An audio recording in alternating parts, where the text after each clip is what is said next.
Steel boots stomping, crashing the floor. Two wild Yinzers kicking through the door. Loud like a jag off at a pins game fight. Brace yourself, this ride ain't polite. Dum Yinzers, loud and proud. Heads in the clouds, voices in the crowd. Chaos brewing, they don't play nice. Hold on to your iron and grab your prime anti-slice.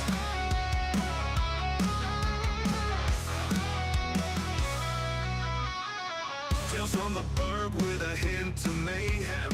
Pierogi powered, nothing can constrain them. Knocking back stories like an icy cold brew. You never know what these two might spew. Two Dum Yinzers, loud and proud. Heads in the clouds, voices in the crowd. Chaos brewing, they don't play nice. Hold on to your iron and grab your prime anti-slice.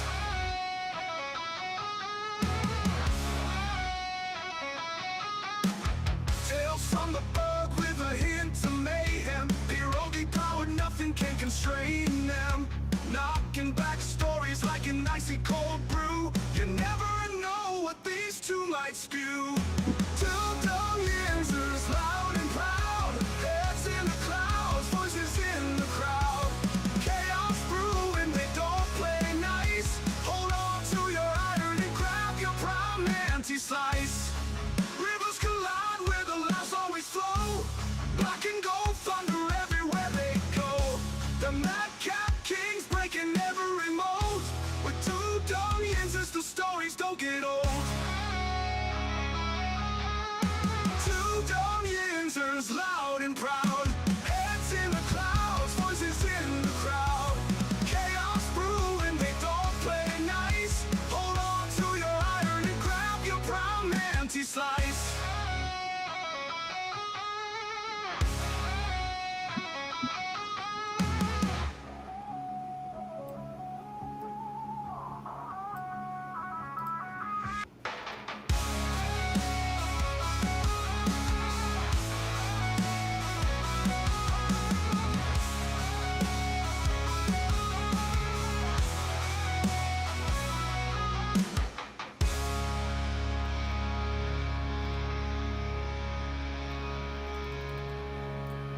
Hey everybody, welcome back to the show.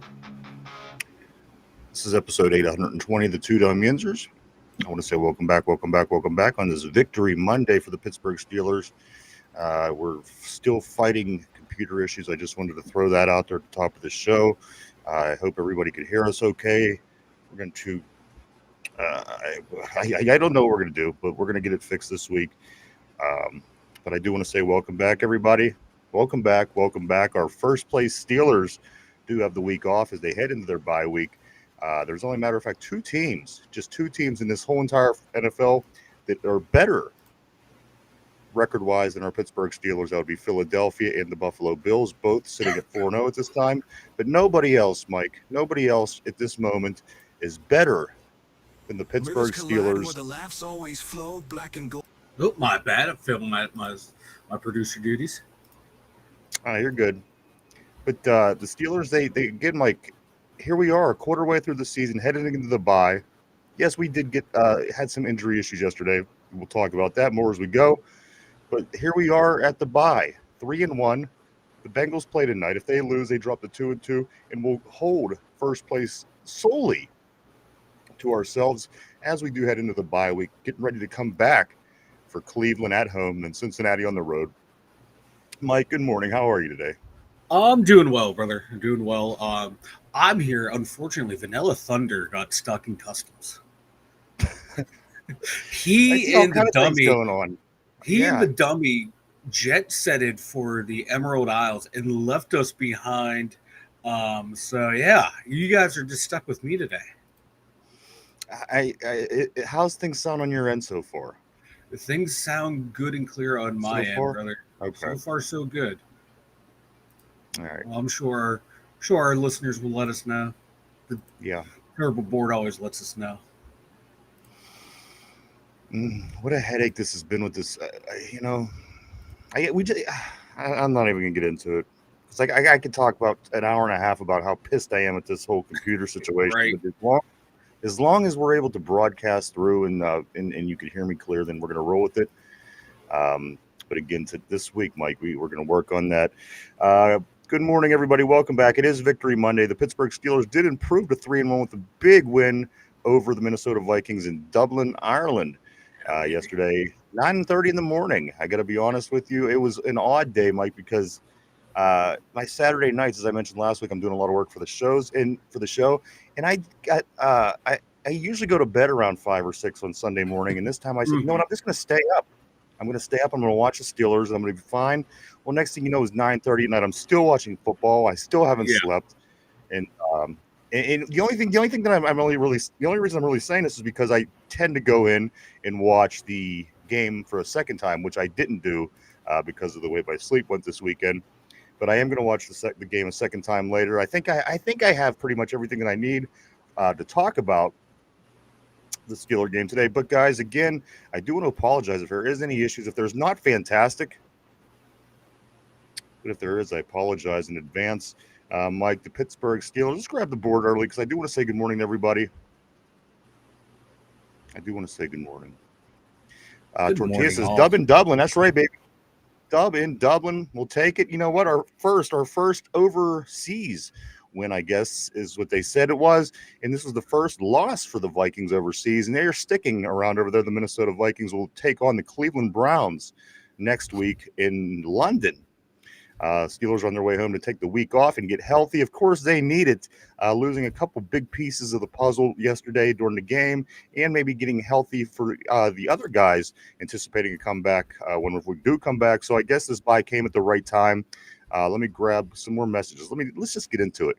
Tortilla says, I love how when we lose Mike Tomlin's coaching, it's Mike Tomlin's coaching, but when we win, it's not Mike Tomlin. And you know what? It's funny you say that, Tortilla, because I was going to say something about that this morning. I was going to say that was a well-coached game, I thought. There was a couple of things throughout the game where I thought it could have went different, and I thought we left points on the board. But ultimately, guys, I do think that as far as the defense went, I thought that was a well-coached game, and that was a pretty good Minnesota team. I mean, they're not one of the top-tier teams. They're probably in the same tier that we are, maybe a little bit higher. But we did manage to get the win 24-21, again, improving our record to 3-1 on the season and dropping Minnesota to 2-2. And again, Mike, putting us in first place solely for the moment. And again, if Cincinnati loses tonight on Monday Night Football, we will solely continue to hold on to that first. Ravens are 1-3 and sharing the basement with the Cleveland Browns. That who saw that coming? To be honest with you about the Ravens, I thought that they were going to be the class of the AFC North, just because how well they played last year and how well they handled us. And I did not realize their defense was going to fall off that bad. Not realize Derrick Henry is going to turn into a fumbling machine. So this is a welcome surprise. I'm here for it and I love it. In their defense, I mean, these were three good teams. It isn't like they lost games that they shouldn't have lost. I mean, if you're going to be a top-tier team, you'd like to beat Buffalo, you'd like to beat Detroit, and you'd like to beat Kansas City. But the fact of the matter is, it was Buffalo, Detroit, and Kansas City. And, while we continue to play teams that are not as good as those three teams, again, Baltimore will come around and get those teams that we played. And we're going to get the Detroits and Buffaloes later on in the season. So that's why I always say these early wins so important, Mike. Even if it doesn't seem like it's an important win, you got to start stacking wins at a certain point because, again, the Ravens are going to come around. They're going to circle the wagon. They're going to get all these easy teams. They're going to get the tough teams. So you want to get these under your belt right now as much as you can. Yeah. Yeah, get like you always say, get it while the getting's good.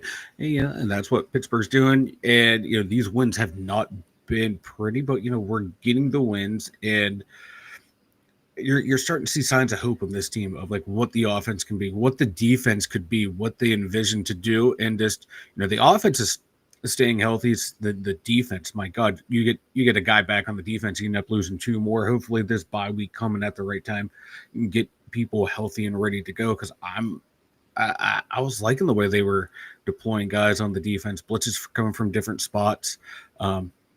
Nick Herbig, I think Nick Herbig is going to make a shit ton of money. in the Oh, yeah, NFL. The way he absolutely. was playing, my God, like so there's a lot of bright spots on this team. And like you said, and I think it was Tortilla said about the coaching. That's all you heard coming into this. How Kevin O'Connell's offense, Brian Flores' defense. Were you impressed with either? Because I wasn't. Neither. No. And the whole thing was like, all the defense, they move around, they do this, that. And Aaron Rodgers was taking that play clock down to the very end because, in that Flores defense, you kind of want to get kind of set before the ball snap. And we just let it go to the very end. Some of those borderline calls we got away with on the delay of games, we snuck by. But I like the way they did that. Let the defense do your thing. And we'll sit there and wait till the last second to see where you line up last because you're going to want to be where you need to be before the ball snap. And it's kind of like what the Steelers defense would do when they would play Peyton Manning. He'd do all of his gesticulating and the defense would stand there and they wouldn't react. And it threw Manning off and it threw the Brian Flores defense off by the way we were handling the clock. And it might be a blueprint now for around the league of like, you just milk the clock on this defense. They're going to show you what formation and what coverage they're going to have it. But you just have to wait till the last second. But how many quarterbacks have it up here the way Aaron Rodgers has it up here? Not a whole lot. I know you're right. And I'm going to be honest with the team. And again, a lot of times I kind of base how good teams are off of how they play against us and what they look like whenever they do play against us. So I wasn't overly impressed with this team. It seemed like Sam Darnold took a lot with him when he went. They have a lot of weapons. They have the wide receivers, of course, that we both know both went over 100 yards yesterday. So they do have the weapons, Mike. Let me get into some of these numbers here. Again, guys, I apologize. I hope the audio sounds all right today. Let me grab a couple of these messages before I do that, Mike, because I do think that John did mention the audio here in a second. First, John says the Steelers with the win still have an uncanny ability to plant a seed of doubt in my brain. Did anybody else get have a flashback of Poopanu from the 94 San Diego AFC Championship game in Pittsburgh, where Poopanu was wide open down the right sideline 2 times and took it down into the end zone to beat us ultimately to go on to the Super Bowl to play San Fran. When I seen Jordan Addison down on that sideline wide open, it made me think of Poopanu from the 94-95 season almost instantly. Tortilla says Vanilla Thunder got caught trying to smuggle weed into Ireland. He may have. He sent out some SOSs and I sent some bail money, some bond money. We're working with the U.S. consulate.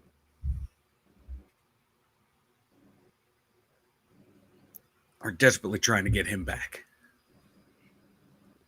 Because I know no one wants to see me. And we apologize for the tech issues today. We went back to the old computer. Ron's trying his damnedest to get this show up and running. I see him over there glitching. We're probably talking over top of each other. But yeah, some of those guys that were open, I was just watching some film breakdown. A couple guys missed a little hand signal here and there for when they should drop back into coverage and stuff. So. And if any time like you feel that I am getting froze, just continue to talk. I think that that's what I was doing there. Issues here. John says this. John says make. Mike has static and sound a little bad, Ryan, just so Ryan doesn't go Chernobyl. I don't know if we can guarantee that just yet. Tortilla says I was shit-faced when the game ended at 10 a.m. my time, and my mom took you some Irish themed bar. It was fun. That would be a time. Theme bar for this football. Hell yeah, man! That sounds like a damn good John's time. Little background stuff. Keep me posted because. Again, I'm windows popping up on my screen saying that I'm having issues. But keep me in the loop. Let me know what's going on. All right. You were a little choppy, but we're going. Corey, my man, what's up, brother? All right. Corey says, "Hey guys, sorry if you caught my pod, and we're disappointed. Still working on the nail biter at the end for no reason." I'm gonna be honest with you, Corey. I did listen to it last night, and I think that this is something I could get into. Keep it up, man. Keep up the hard work. I definitely like the pod so far. Good morning to Vegas. Vegas on the board. Vegas says Austin and Ramsey, you're gonna miss several games each, according to the article earlier, that would say, Mike, well, what happens if an injury happens if we're down players? How's the receiver room going to look if we don't have DK? Obviously, we have DK and a bunch of other receivers who have done absolutely nothing to this point. So it's going to be interesting, Mike. But we do have a little time to get healthy. I don't think it's going to be enough time to get, of course, like Vegas is saying on the board. I don't think it's going to be enough time to get those two guys back there. No, They're both due to miss several games. Several games, Mike, they're saying. Yes. For Jalen Ramsey. Yeah, several games. And also for Calvin Austin. Yeah, that's going to hurt both offense and defense. Just when we're looking like we're getting Porter back and some other guys back on defense, it's not going to look pretty. It's going to be rough back there on the end, on or at wide receiver, because it's like you said, it was DK Metcalf. At least you had Calvin Austin. Now it's just DK Metcalf and a bunch of guys who haven't done a damn thing. So it's going to be interesting to see how we're going to play this out here at the wide receiver core. And it's looking like we will be getting JPJ back, which is awesome. But now we're losing Jalen Ramsey because Slay's doing an all right job, not doing a great job out there, because the less Slay, the better at this point, I believe. I think Brandon Eccles has stepped up really well. James Pierre even stepped up for a little bit in there. RB's buddy James Pierre, I thought did all right. The secondary as a whole, I thought they did good. There was that miscommunication on that big Jordan Addison play, but I think that's what's going to happen. Like, when you're out a shit ton of starters and, one guy doesn't see a hand signal and say, hey, this is the zone we're running.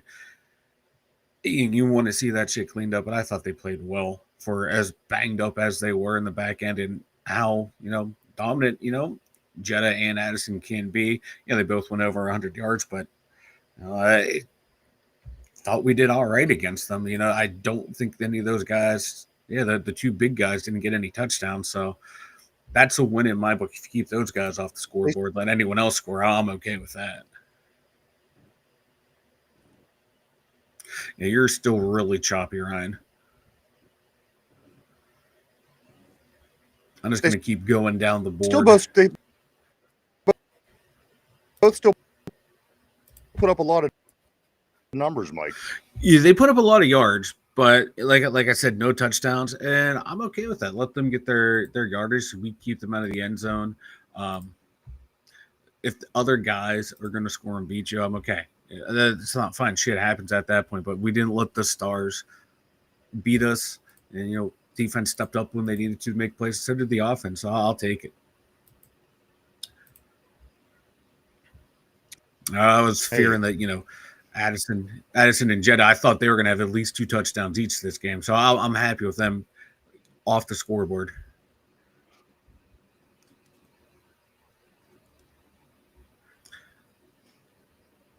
All right, Ryan's still chopping. I'm going to go down here. John saying some of the coaches' decisions at the end weren't correct. I don't know. Like I didn't want them to go for the touchdown down the end zone. I just kick the points and get off the field there. I know some people earlier in the game wanted us to go for it on 4th and 1 when we punted, and then in that situation, we're saying kick the field goal too. So it's like I don't mind playing scoring situation.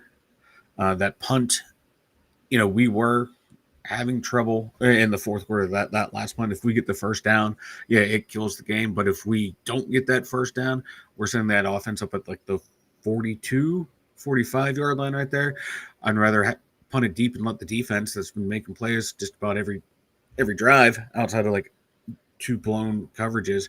I've been stopping them. I'd rather have the defense put the game in my defense's hand. They're the highest paid defense in the league, or the second highest paid defense in the league. I have no problem trusting my defense in that situation. That's what they're getting paid for. Yeah, but that doesn't bring the line's been hit or miss too. That doesn't guarantee success, though. It You does. know, It doesn't. But going for it comes there down to doesn't smart guarantee either. football. You can have the best defense in the league, or you can have the worst defense. You still have to play smart football. You still have to do the fundamentals right. And again, a lot of times taking them points whenever he passed up on the field goal on that fourth down, I think you don't leave them points on the board or on the field like that, because this game could have very, very well came down to those points, Mike. Oh yeah, big time right there. And you get it. You kind of put the game away. You don't get it. Hey, they got to drive 99 yards to get a touchdown. And then they end up getting down there. What I think that was the same drive with the blown coverage, and what we end up holding them to a field goal. Didn't they end up getting the touchdown on that drive anyway? They end up getting a touchdown. Yeah. They got a touchdown. Yeah. My bad. But yeah, and it took a shit ton of time off the clock for them. And then taking the points. Yeah, I would. You take the points. Again, this is just it's a Tomlin decision. This is something that we've seen over and over the years. It's nothing that just popped up and we're like, oh, what a bad decision. This is something that he generally does. Fourth downs are always questionable with him. But again, I do apologize, guys. Again, Mike, if I freeze, just continue to talk. I don't know what else I could do at this point with what we're working with, guys. But we are going to let me get into some numbers here. Our quarterback goes 18 for 22 for 200 yards and 1 touchdown. Gainwell really steps it up, Mike, going 19 carries, 99 yards, 2 touchdowns. Again, going into this game knowing that Jaylen Warren was going to be out, I thought we were going to suffer in the running game. However, this running game was probably the most productive running game of the season by the numbers, at least, right?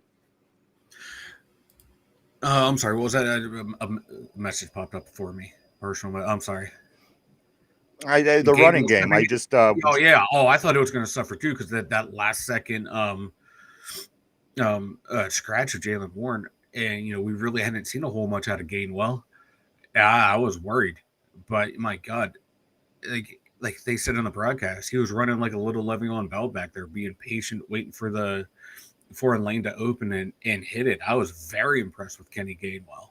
I was not expecting this going into the game at all. Yeah, no. And you know what? I think on the last week on the over and under, I said 99.5 yards for the combined effort. So he hit 99 yards. What's that? I said, yeah, and it was like a 99.5 combined was your over under, and I think we got it. And we hit 99. It was for overall. Yeah, you're right. For overall, and then also DK Metcalf is 126 yards, 1 touchdown. So things that we complain about regularly on this show seem to come together a little bit. And you got to kind of say, was this first 3 games, was this a product of not playing 3 games in the preseason for, your 4 main players? Mike, again, all four of them stepped yesterday. I say with the exception of Cam, really didn't do anything spectacular, had a solid, but as far as everybody else on the team, and as far as those 4 particular players, Mike, the quarterback played particularly well. DK played particularly well. And of course, TJ Watt with an interception and a sack might play particularly well. So maybe these guys, the preseason is over. They're ready to play some football. And again, it showed yesterday. My only concern, Mike, about what happened yesterday is this: how we can dominate basically for the most part. I mean, the defense looked a lot better. We sacked him 7 times. We had a couple turnovers. The offense looked good. Why do our games still end up 24-21? Again, what do we have to do? What do we have to do as a team to separate ourselves from teams to not have these 3-point wins? Again, the first game of the year with the Jets was a 2-point win. The New England game where we made them turn the ball over 5 times, that only was a touchdown. What can Tomlin's teams do to win by more than 3 to 7 points, Mike? I don't know. I was thinking the same thing during the game. Then after the game, I'm just, I was keeping an eye on that Bills Saints game, and it was a back and forth game until like the last 2 possessions. I think Buffalo blew it away, and then you also look around Jacksonville, San Francisco, they're close games. So it's not just like a Pittsburgh thing, but we notice it more than anyone else because it feels like we've lived it for the past 8 years, these close games. I don't know what to fix it. And because, like I said, now I'm looking at all these other scores and keeping an eye on them. They're back and forth games between one of the best teams in the NFL and the worst team in the NFL.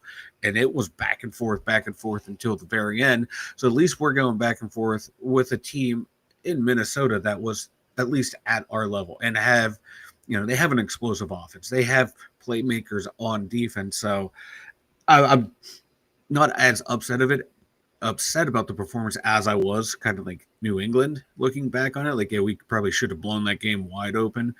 But in this game, I thought they made strides, but offensive play calling gets very conservative and defense, they get very conservative instead of just, trying to put your foot on their throat and crush their will to live.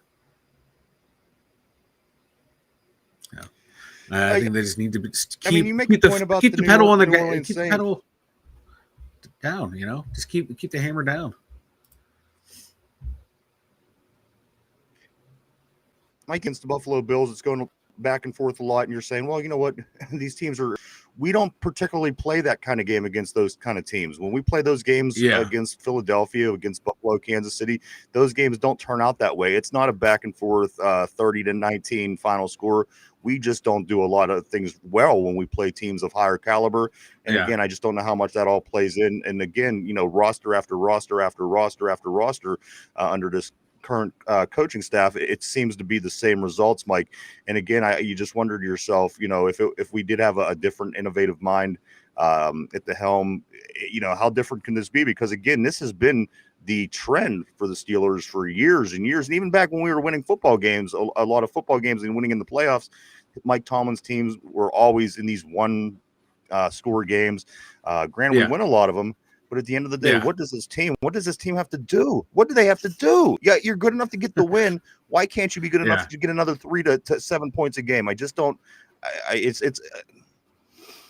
don't know. I don't know if they have the ability to put their foot on somebody's throat at this point, Mike. I just don't know if they have that ability. They have to kind of luckily squeeze wins out week in, week out. Yeah, and it's frustrating, but they're getting wins, and like their records in one-score games is the best in the NFL for the past 5 to 8 years. But like you said, I want to see if those one-score games were against the good teams. I could take that argument if those one-score games were against any teams that were any good. The fact that those one-score games are against teams that aren't that good, they're just not. They're Jets games. They're, these new crying out loud. That gives me no confidence against the better teams, which tells me in the playoffs in January it's not going to be successful football, and that's ultimately where we need to be. And moving forward and getting that kind of stuff figured out and solved is ultimately the goal. But what else can you do? Again, they went out and they brought in Jalen Ramsey, who's doing amazing. He had an interception. If it wasn't for a guy's foot being on the white line, he gets a touchdown yesterday on a scoop and score. So, it wasn't for the lack of the effort. They went out, they got pieces over the offseason, the offense, defense, and around the way. So I just, again, Mike, it's really begging the question, what is going on? Why can't this team ever win by more than one score? So we either win by one score or lose a football game. That's basically been the trend for a half dozen years at least for just to start. Yeah, it has been. And, it's frustrating, but, they won. They're finding ways to win, and they just got to keep it again. going. I mean, we happy? As long as we're happy with a 9-8 record. I'm not basically happy. The response. No, listen, that's basically the response that you just gave, because the question was, how can this we improve from the way that we've been just finishing teams with these one score games, and then this is the kind of way we kind of fall in a 10-8 and a 10-7 and 9-8 season. If you figure out how to do better than that and be better than beating these teams by one score, and maybe giving teams that you shouldn't beat a little bit better of a game, maybe you start winning a couple more games. Maybe you start landing in the 11-12 win area. So what I'm saying is, we're happy because we won.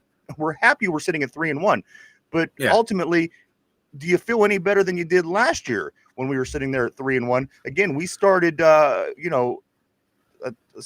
or whatever it was to start the season. We were happy with that, but ultimately, Mike, we weren't getting better. We were doing the same thing that we do year after year after year, skimming by average teams, not staying in the game, good teams. As long as we're happy with that, then we can move along. But Mike, I haven't seen anything in the first quarter of the season that indicates that it's going to be any different this season than what was last. And again, it's not for the lack of effort. They went out and made moves. I just don't understand why we can never, ever improve in that area. And it's as a fan. It's frustrating. And one of the things I noticed too, like during the game, like just the offense starts sputtering in the middle of the game. And I think I made a comment to you when we were watching the game. It was like the offense felt like they were on the sidelines for a good 45 minutes of actual real time between our last possession and their long touchdown drive or long drive into the second half, them getting the ball back in the second half. The offense, it felt like they were getting cold because they sat forever. And you saw when they came out in the second half, they sputtered for a little bit. It took them a while to get back going, get their sea legs going again. Because if they would have came out firing once the defense got the ball back for the offense after the second half, they could have put a long drive together to kill clock. This game is not as close as it is. It's, just executing the plays on offense to keep the time of possession to you, because we had the game in hand at halftime. It was just lack of execution and not being able to convert third downs and missing that not going for that field goal down at the goal line right there made the game a whole hell of a lot tighter than it should have been. I think if the offense just keeps chugging along, killing up time, taking yards, even if we're not scoring touchdowns in the second half, but kicking field goals, just adding to that lead and putting them behind the 8 ball more, this game is not as tight as it was or needed, or not as tight as it would have ended up as. It's just lack of simple execution, because you can grind the ball out. We were running well, but we just weren't able to keep the offense out there and converting third downs. Well, let me look at some more numbers here. Carson Wentz, 30 for 46, 350 yards, 2 touchdowns, 2 interceptions. Their running back had 16 carries for 57 yards. Mason, Jefferson, and Addison both go over the century mark. Jefferson, 10 catches, 126 yards, of course. Jordan Addison, 4 catches, 114 yards.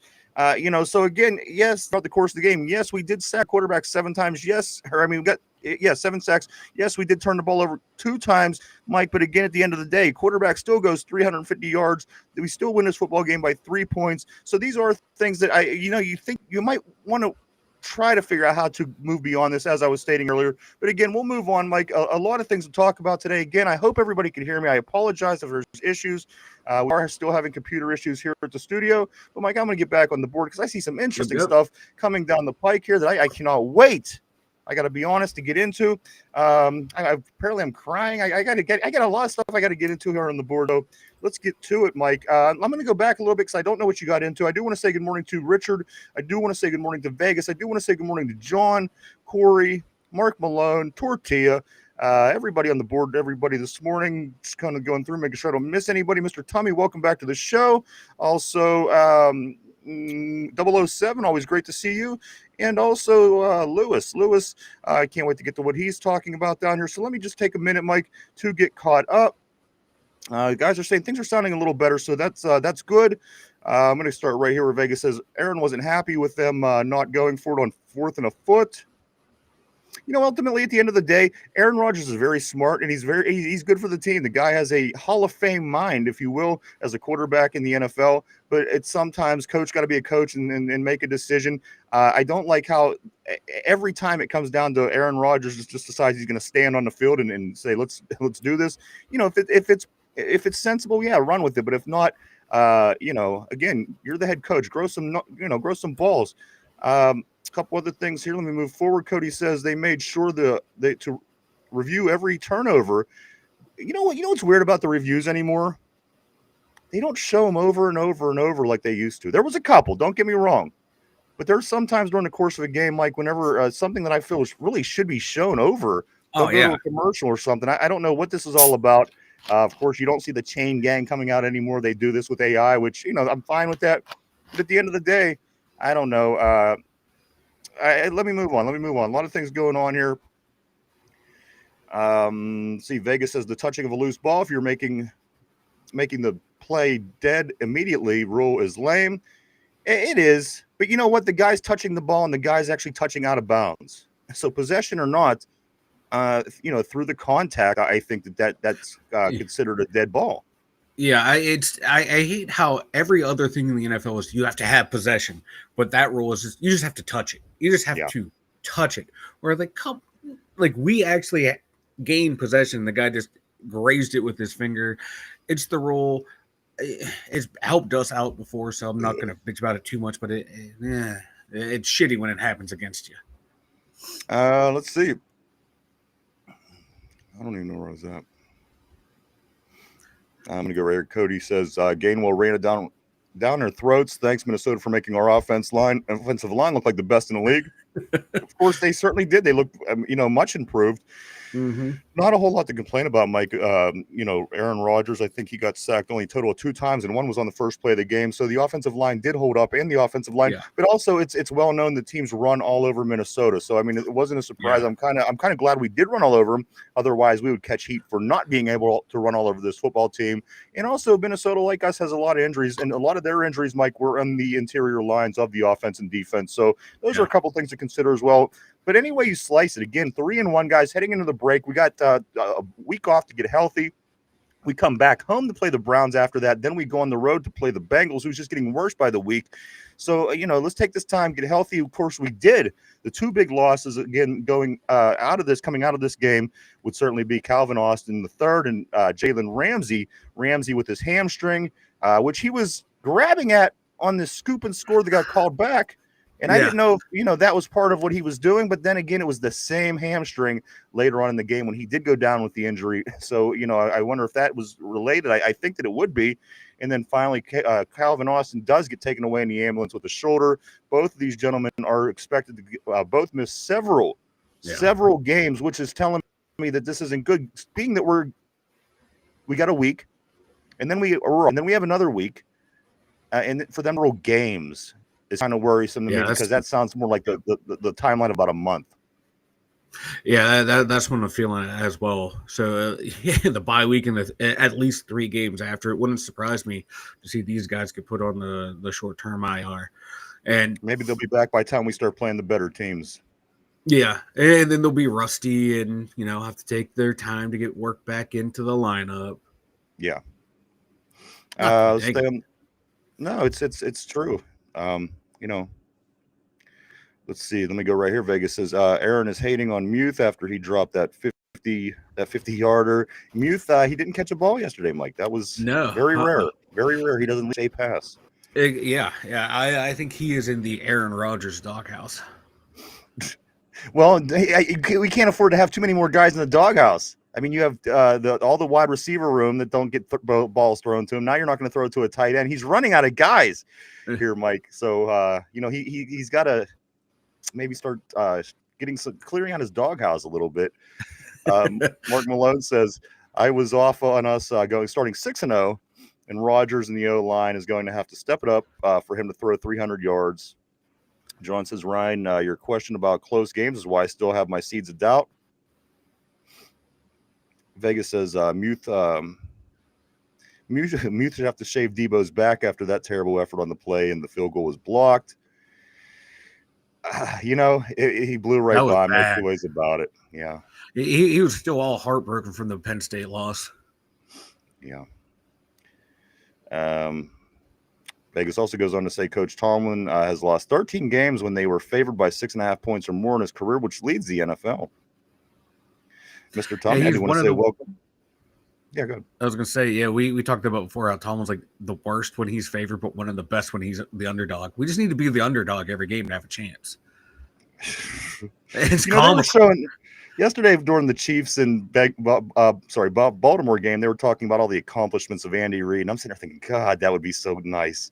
Because it went on. I mean, even a successful career in Philadelphia wasn't able to win the Super Bowl, but 4 straight NFC championships. I thought this, and listen, I'm not gonna sit here and badmouth our coach all day today because we, again, guys, are 3-1. We are in first place, and I don't know what our seed would be right now if the season ended.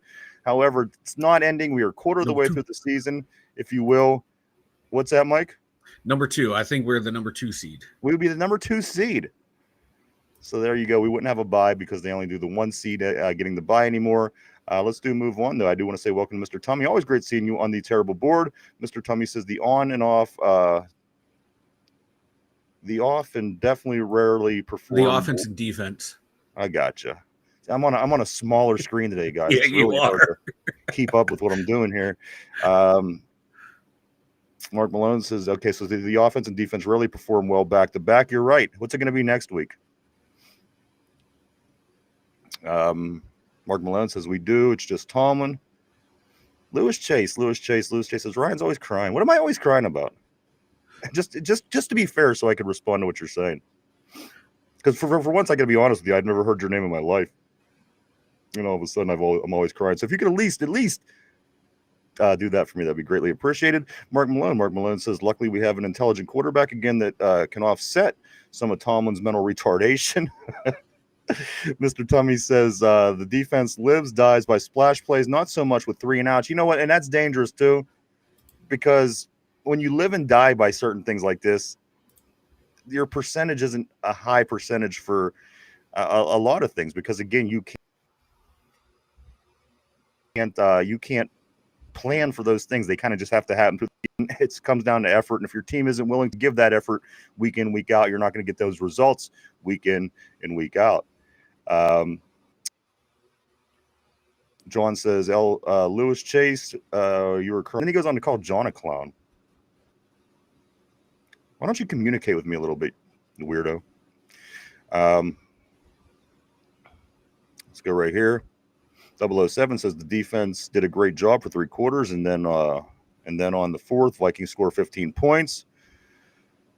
Tortilla says, I'm crying too, Lewis. Mark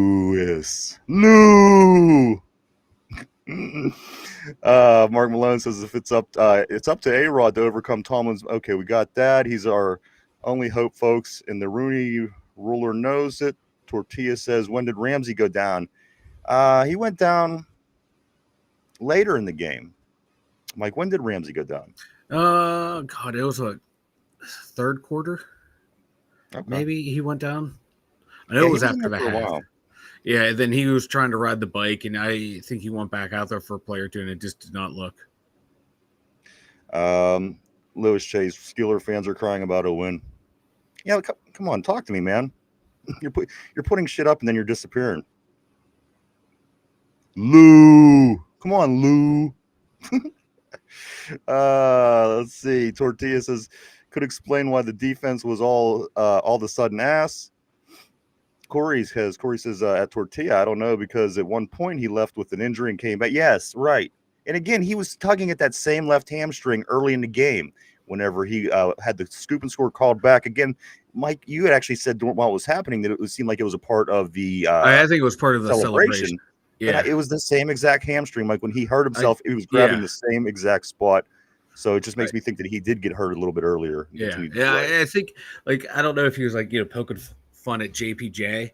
Yeah, because how he's so close to coming back with the hammy.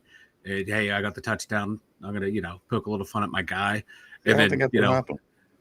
And then for it to actually have happened in the game again later on, it's like, oh, talk about karma. Yeah. Again, why would he do that? Why would he poke fun? That doesn't really make sense. But again, whatever. I noticed picking on your boy. I've never seen anybody do that in my life. I've seen like in college years ago, guys would act like they hurt their hammy going in for a touchdown and shit. Yeah, it's not anything that I see on a regular basis. I can certainly say that. Anyway, it's neither here nor there. I did notice he grabbed the same hammy on that play that he did when he got hurt. That's just the observation I made, which kind of makes sense. Making fun of his teammate, I don't know if that does, but do what you want with that, guys. Also on the board, let's see right here. Corey says, I don't recall him getting hurt again after that, so I don't know if he played through an injury or not. It seems so. But again, it's hard to say. Maybe he was just poking fun at his teammate. Tortilla says, damn, I forgot about that. I was pretty drunk. Vegas says, is Derpy chewing on the cords again? He might have been. He might be. Damn cords. Jamal, yo, what's up, brother? You know what, Jamal? I just want to say I have had a chance to stop over to the show. I love it. You guys are doing great. What is your handle? What is your handle? I don't know like who you are over there. I was looking for you to communicate, but let me know who you are over there. And he says Tomlin for life. Cody says Derrick Henry on the sideline. Derrick Henry's having all kind of issues, isn't he? Oh, him crashing out was still my favorite.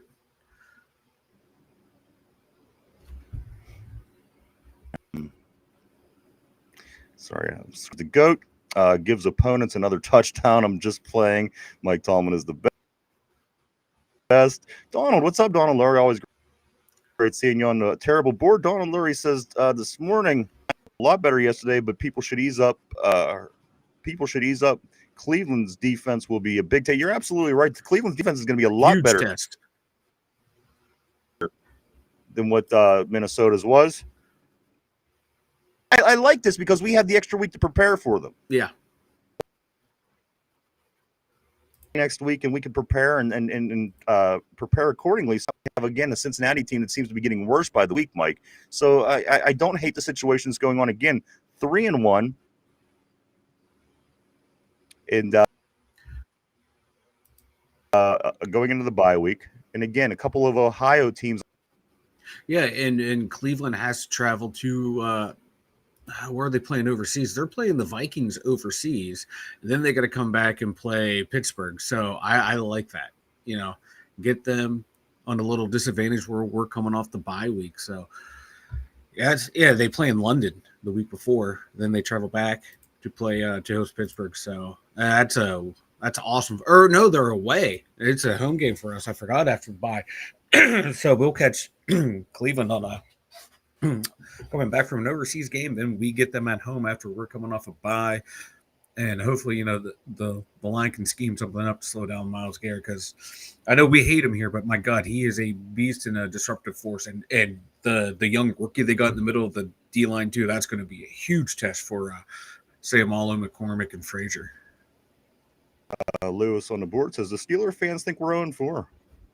Who is this guy anyway? Who's this Lewis? I don't know. I like it. He's chirpy. Cody says, yeah, he's something. I think he was looking for the Tiddlywink page and he ended up here. Cody says Caleb Johnson making his way back. You know what, Cody? I couldn't agree with you more. I'm glad to see Caleb Johnson back in the in the lineup again. It was kind of out of necessity, but he certainly didn't change my mind about how I feel about him as that second running back. He was, he toted the ball when he needed to. But again, the big story out of the backfield was Kenneth Gainwell, Mike, running the ball 19 yards for 19 times going for 99 yards and 2 touchdowns on the day. That's a damn good day. And again, we haven't had that this year out of our starting running back. So you got to be happy. And Mike, again, it was a very Le'Veon Bell type style. Yeah, very patient, very he kind of just waited and then he hit his acceleration. So I was somewhat impressed with Kenneth Gainwell yesterday. Again, I don't know how that's going to play for the rest of the season and moving forward, but again, for what it was worth yesterday in the Minnesota win, Mike, he ran the ball damn well. He did run it really well, and you get Jaylen Warren back now. You have a nice 1-2 punch with those two guys. Go with the hot hand, Let Gainwell go out there, and if his style's not working, go Jaylen Warren. That's what they did in the past 2-3 years with Warren and Najee Harris. Like whoever was the hot hand's going to get the ball. And Gainwell, you add in his receiving yards, he was over like 130 yards, 2 touchdowns on touching the ball 25 times. I'll take that out of my my number one running back. Well over 130 yards, 2 touchdowns. That's good. And then we even had a tush push, Mike. We even had a tush push yesterday. I don't even know who was the quarterback for the tush push because they never showed Connor Hayward. Yeah, I watched the highlights. That kind of Hayward was the kind of ruins push. it a little bit. Yeah. Only thing I saw from the tush push was Aaron Rodgers going first down. Yeah, that's all I see him doing is back here cheerleading basically sometimes. Let's look right here. Mark Malone. What's up, brother? Mark Malone says the Big Johnson will rise up soon, he says. Well, we hope that's the case. Kenneth, what's up, Johnson brother? Was twitchy yesterday. It was twitchy. Always great seeing Kenneth on the board. Nice seeing you, sir. John says 3 playoff wins in 13, 2 against 2 backup quarterbacks. That isn't a great stat to me. You're absolutely right, man. And again, we hope that we could change that this year. We're off to 3-1. We were 10-3 last year. So again, before we get too excited, but at the end of the day, guys, we are 3-1. We are first place in the division, and I don't think anybody expected us to be sitting here as they continue to go on and on and on about Baltimore and even Cincinnati for that matter. both of those teams sitting in the basement. Yes, we do still have all the difficult games that Baltimore played early. Yes, they still do have the easy games that we played earlier. So, again, we could just play week to week, Mike. We got Cleveland next, just getting prepared for them, I think, is what we got to do. Tortilla says we get Warren and JPJ back, though, and hopefully we get Highsmith back by the time Ramsey and Austin are back. Gives Roman an opportunity to step up. I'm really worried about Roman Wilson, guys. Kenneth is saying on the next message, we got to get a receiver. Again, I mean, the guy's in there. I've seen him in there, Mike. Roman Wilson is in there running patterns. Yes. For some reason, he's just never to throw to, except with the exception of one time in the first 4 games.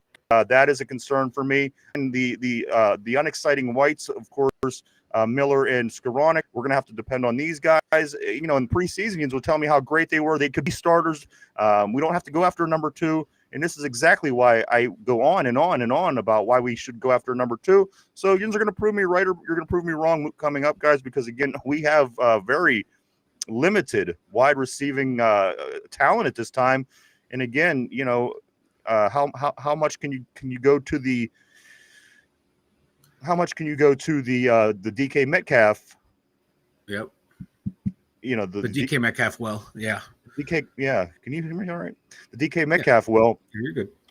And so you know, that's a concern, Mike. And then, of course, the thinning defensive backfield where we didn't waste anything trying to put it together. We brought guy in after guy in. And good thing we did, because they're all falling like flies back there. Yeah, they are. You know, once again, that's your fault. Hey, you know, Deontay, I just, steal Kenneth Jones' thunder here. Once we get down to that part of the thing, I just saw it pop up. Deontay Johnson's available. He could work cheap. Yeah, I bet. Don't worry. I'm just looking for Lou. I don't see him anymore. I wanted to talk to Lou. It looks like Lou bailed. Imagine that. All right, let's jump back on it right here. Right there.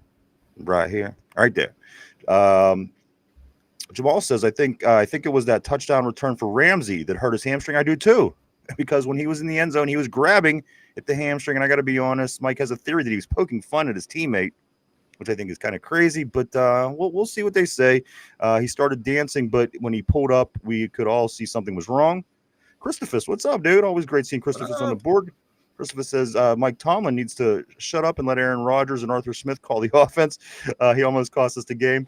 You know what? I guess whatever they do, I'm going to complain, because on one hand, if Mike Tomlin would call it, Mike, and it wouldn't have worked, and I would have blamed him, and I said, well, why don't you let Aaron Rodgers call the play, and if Aaron Rodgers does it, and vice versa. So I don't know. We have to figure out a way to put points on the board, Mike, and at some point put our foot on somebody's throat.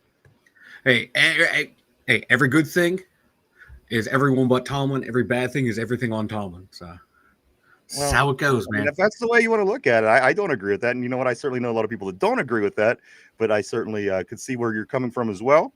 Also, John says 13 years. Jamal says Aaron Rodgers does not like Moot, bro. He doesn't. You know what I mean? Like, it seems like Freiermuth was a lot more productive under all those lesser quarterbacks. Yeah, under it does too. And which is weird, because those guys really didn't throw between the hashes, and that's where Freiermuth can eat. And we haven't seen those plays to him. We see him to Mount Washington. Every once in a while we see him to John O. Smith, but we're not seeing them to Muth. I'm Mark Madden. Apparently, listen, Lou is back. Lewis is saying I'm Mark Madden. Matter of fact, I'm the total opposite of Mark Madden, but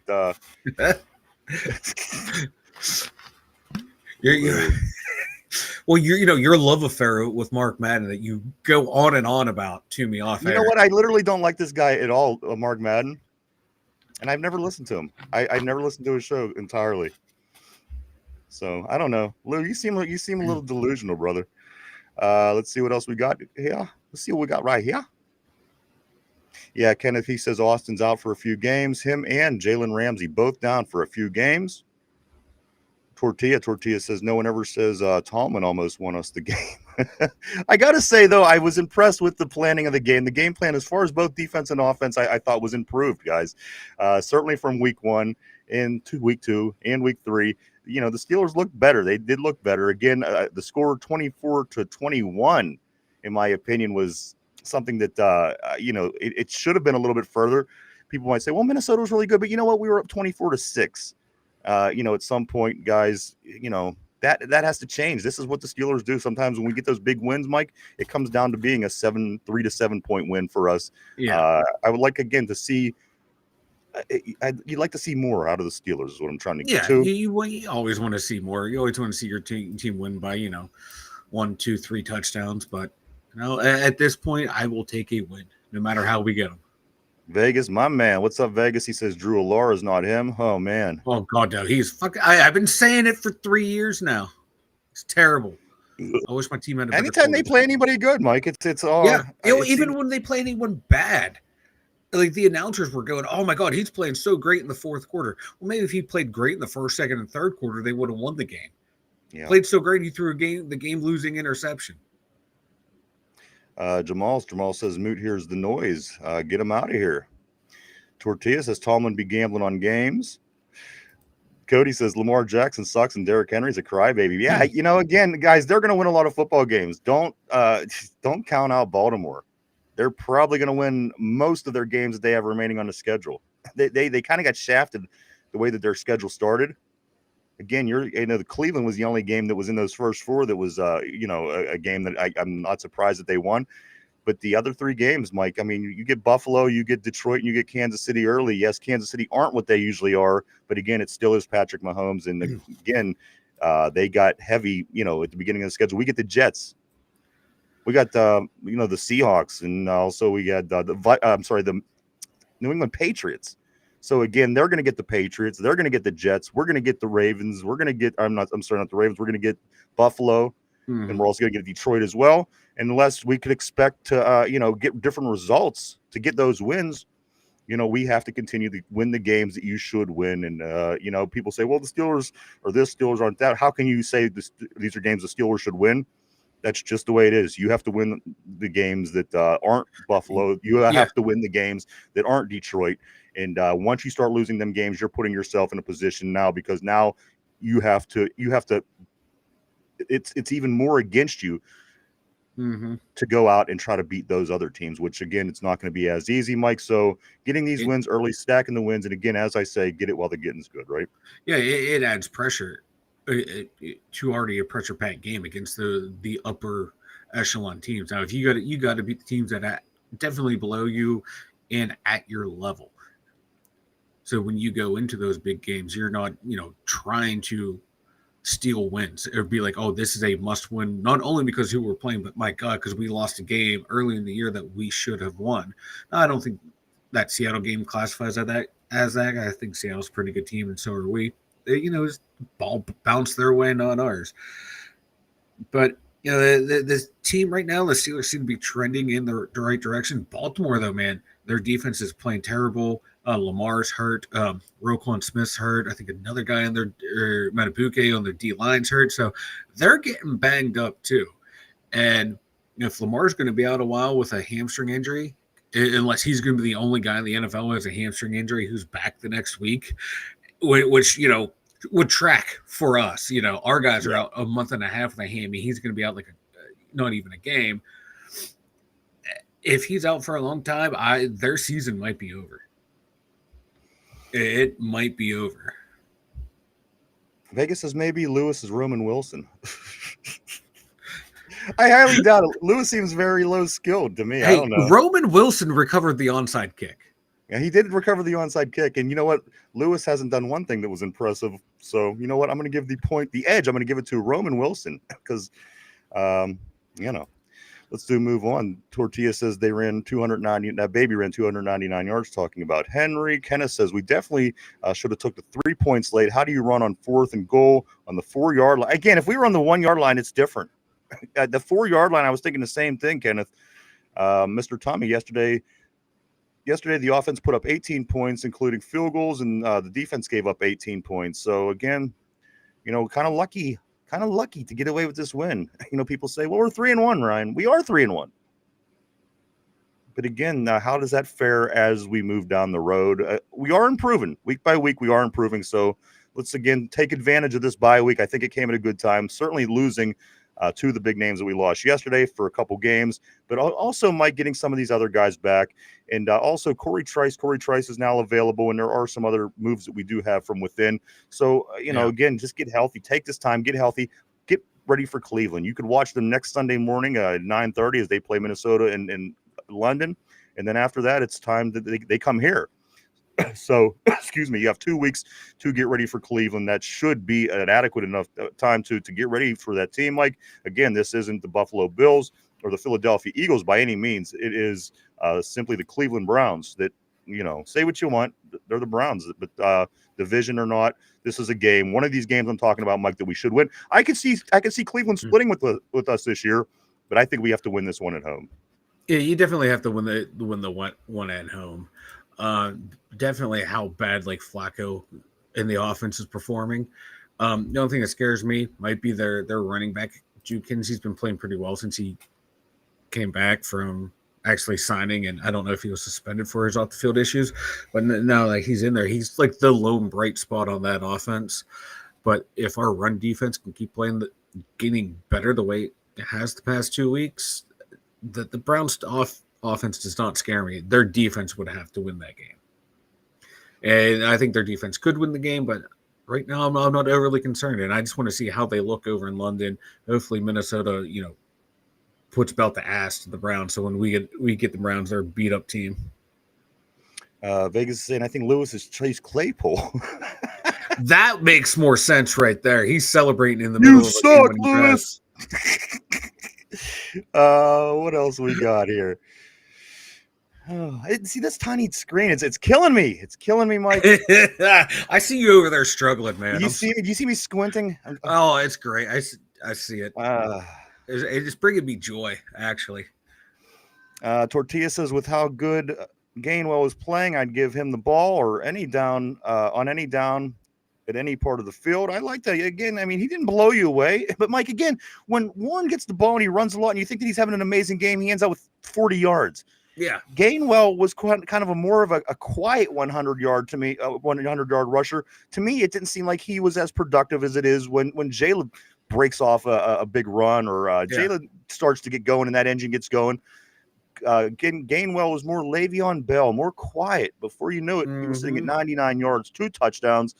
So I'll take either one. To be honest, I want to get our starters back. No two ways about that. But totally 100% happy with what Gainwell was able to do. Again, we were able to win a football game. Again, we are sitting at 3-1. Again, we are in first place. Again, we're on our bye week, guys. We're going to get healthy. We got Cleveland. You have to be feeling good about what this team is doing right now. But going back to what John says, ultimately in the big picture, zoom out.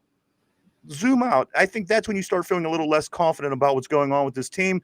Just some of the bigger picture issues. Again, we are 3-1. We're finding ways to win close games. That's never changed. But the word about what I just said, Mike, that worries me, never changed. That tells me in January, we might be the same team that we've been in the past in January if we're not changing in those other areas. Yes, we're improving. Yes, we're making moves. Yes, this, that, the other, but these kind of things aren't changing. The Jets games are still 2-point wins. The 5 turnover New England games is still a 1-score win. That just indicates to me, Mike, that January probably isn't going to be any different either. It's, in a way, more of the same, which is unfortunate. Again, we're winning football games. That's good. Regular season wins, you'll always take it. But, Mike, do you really feel, from what you've seen so far, that we're going to be able to make that jump in January that you need to make to be able to, listen, getting out of the first round isn't the hardest thing to do in the NFL. Getting out of the first round is relatively easy if you're a good football team. The fact that we can't even get out of that first round, Mike, it worries me. The fact that winning a second game is almost impossible in my mind right now, Mike. And again, only going by what I've seen so far, not the fact that we're 3-1. That's a good thing. But again, we're very similar to what we've been for at least a half dozen years. And that's what we're complaining about. That's what we're trying to get away from. And again, I just don't know how good I'm going to feel in January. Yes, it is only September 29th. We have a long way to go. Maybe the Buffalo Bills will their airplane will crash into the Great Lakes. I don't know what's going to happen during the season, and but Mike, it's just, to me, how many good teams in a row do you think we could beat let alone making a playoff Yeah. run. Yeah, I get what you're saying too, but you have to look too. Like this team is so much better than they were in week 1 to now. They are making strides. Can they keep it You're going right. though? That's the thing. If they can I keep agree. it going, I'm going to be very, very confident going into December and January football. Now, if they start sputtering in the middle of the season, then I'm going to be really concerned. Because if they can keep going, and you're seeing how the Cool. offense is starting to run, starting to move the ball, the defense is starting to they're starting to stop the run. They're starting to make those big turnovers when they need it, making the big splash plays. But can they keep it going? Can they be consistent with it? Can they stop giving up these boneheaded coverage plays? That's the thing right there. If they can get that shit under control, I have faith in this team. But they got to earn that faith because we've seen how it's gone. We end up hitting a wall later in the season or in the middle part of the season, and that just totally derails everything that they've been working for and building towards. Can they keep that train going on the tracks and just overcome a little bit of adversity, not let it spiral out into like a 3-4 game losing streak? Because if they can do that and keep improving the way they are, I have faith in them. But like I said, they got to earn that faith. Let's see. Cody says Ramsey was trolling Justin Jefferson. He did the gritty. Okay. John said that Lou is the immature chat guy who can't use logic, only insults the shadow comments. Don't expect much of an intelligent response. Tortilla says pulled a hammy doing the gritty. What do you call that? The handy? Vegas says Jukins is playing well for them. Cody says Cleveland sucks. Flacco threw the goofiest interception yesterday. On the interception, not a single Cleveland wide receiver was there. He threw it right to the line safety. That's what worries me about Flacco. He does shit like that, and then he'll play us, and he'll put up 300 yards. I just, whatever that is, I don't know. I don't like it. Let's see. Kenneth says, sadly, the norm for us is taking that extra week to prepare for Cleveland's defense. Might not make a big difference. Corey says, let's talk about the dead ball that looked like a touchdown. To me, Ramsey and what's his name touched the ball at the same time. Ramsey was in the process of scooping the ball. You know what? Think of it this way. His foot was out of bounds. Even though he didn't possess the ball, he was touching the ball while out of bounds. And I think that's where that play ends up with that result. Because if you're touching the ball and you're out of bounds, that's technically out of bounds. The ball is out of bounds. And again, possessing it and just touching it are two different things, of course, but you're touching the ball while being out of bounds. And again, I think that's why it played out like that. Yeah. That was the way I figured it to be. Yeah, you just have to graze it while part of your body's out of bounds for it to be dead, which Absolutely. I think is stupid. But like I said, it's helped us out before in the past, so I'm not going to bitch too much about it. If you are out of bounds and you touch the ball, shouldn't that be something? Otherwise, that I think you should have to, like I said earlier, everything else in the game of football garners or revolves around having possession. But this one is just a touch. Yeah. Just a touch. I think it's a bit stupid. Corey said, shouldn't have been a scoop and score. 007. Always great to see my man 007 on the terrible board. He says, Broderick Jones, Keanu Benton, and Peyton Wilson really seem to redeem themselves. You know what? I kind of figured that Peyton Wilson was, as he ran 23 miles per hour trying to catch Jordan Addison and all these other guys. But you know what? They're all being called out. And one thing that I know about Peyton Wilson, Mike, this guy's a baller. Yeah. He's a player. And whether you feel he should be in the starting defense right now or not, this guy was the best linebacker in college football. This guy has many accomplishments. And if there's anything about Peyton Wilson, Mike, that this guy's a baller when he plays. I knew he was going to redeem himself. Keanu Benton was one, and also Broderick Jones. These were the two guys that I was concerned about, only because Keanu Benton really hasn't redeemed himself in several seasons, where Broderick Jones, he just never really seemed like he's able to take off. So those two guys, very satisfied with what they did, but surprised nonetheless. Peyton Wilson, I kind of expected him to bounce. Like, this guy, he's just one of these guys. He's a baller. You knew he wasn't going to stay down for long. I figured he would come back. And as you mentioned yesterday, he wasn't doing these hip tackles where he basically picks you up by your hips and slams you. So, he's certainly focusing on getting better and improving his game in the NFL. I think you've seen that yesterday. But again, my big surprises, Mike, were the fact that Broderick Jones was able to, again, open holes and keep people off our quarterback. And then also, Keanu Benton, Mike, we've been waiting for this resurgence. This was the best game of his career. But it was by far. Yeah, Minnesota had a lot of injuries on their line, but guess what? You still got to beat the man across from you, and Keanu Benton was playing well, and he was playing well before all those guys started to get hurt too. But yeah, that was by far in his young career, that was his best game, and he was playing so well. This moving guys left to right, shadowing guys, eating up blocks to allow linebackers to stunt around him. It was a thing of beauty. I was watching some tape earlier today of the defense and just focusing on the front three, front two, depending on the formation. And it was just fun to watch the way they were all working in sync together. You're like, oh, so this is what they've been trying to do all season long. And it was fun to watch. But yeah, Keanu Benton, Broderick Jones, I thought he was going to get destroyed all game long, but he had a great game. I can't wait to see him on the other side of the game. game. A couple weeks, they got beat a couple times, but it wasn't nothing egregious. It was just, there's some pretty good linebackers and linemen over at Minnesota, but I thought they played really well. Mike, the matchup between Myles Garrett and Broderick Jones in a couple weeks, that should be a good one. I think Broderick. Aaron, get your healthcare premiums paid up, buddy. Yeah. make sure the will's ready. I just have a bad feeling because the way Fotano was moving slow too, and if Myles Garrett shoots that gap and Fotano can't step back and pick him up, I just have a feeling we're gonna see Aaron Rodgers turn to dust. Yeah. Let's see where we're at. Or we keep putting old 74 out there. We just run three offensive linemen all game because you know what? I was going to get into that. Calvin Anderson, Mike, every time. Yeah, he was a beast. Let's get through some of these messages, Mike. We are going to get to some things. Yeah, we'll get into some more of that here in just a second. Tortilla says someone needs to make a Kenneth Gainwell highlight reel with Kenny G playing the saxophone as the music. Kenneth says Rodgers was standing behind the tush push in a superhero pose. Oh, yes, he was. Vegas says Tortilla, another Steelers supporter site named 5-star matchup key players. They said Kenny G's music each time he shows a Gainwell carry. Kenneth says, would you grab Deontay Johnson for cheating? I would not. My concern about that is you never be able to get rid of him. Like last time, I wanted that guy gone so bad. I wanted him gone so bad.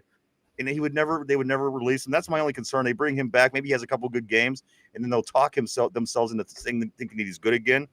And again, he was like a cancer to get rid of. I don't want Deontay back. But you've got a good point though. What are we going to do? Again, not having a wide receiver 2 right now is killing us because again, our wide receiver 2 is made out of glass apparently, and again has not stayed healthy since he's been in the league for a significant amount of time. So we'll talk about that more throughout the next 2 weeks, of course, heading into this game against Cleveland. Let's see. Kenneth says, I did like Anderson as the extra lineman, eligible tight end. It helped the running game. It certainly did. It helped a lot. Whatever side he was lining up on, him and the other tackle, they were just opening up holes left and right. It was so much fun to watch. Mark Malone says, holy shit, Tiddlywinks was before our time. He sure was. I don't even know what a Tiddlywink is. It just sounds ridiculous. That's why I called Lewis. Said he plays Tiddlywinks. Tortilla says this. He says someone needs to make a Kenneth Gainwell. Okay, I think we got that one. Yes. Let's go right here to Mike. Our line isn't holding up long enough for a quarterback to get to Roman Wilson. That could very well be it. And so, Mike, that is a very good, Mike on the board hits this one on the head. It wouldn't be as good as it is right now if our quarterback didn't have the quick delivery. It wouldn't be as good as it is right now if our quarterback wasn't Hall of Fame smart. You know what I mean? So again, where is this team really? And it ultimately, if that's what it comes down to, it's going to come down to a 42 by the end of the season, a 42-year-old quarterback on how our season goes, Mike. Again, I don't know how that really fares in January as well.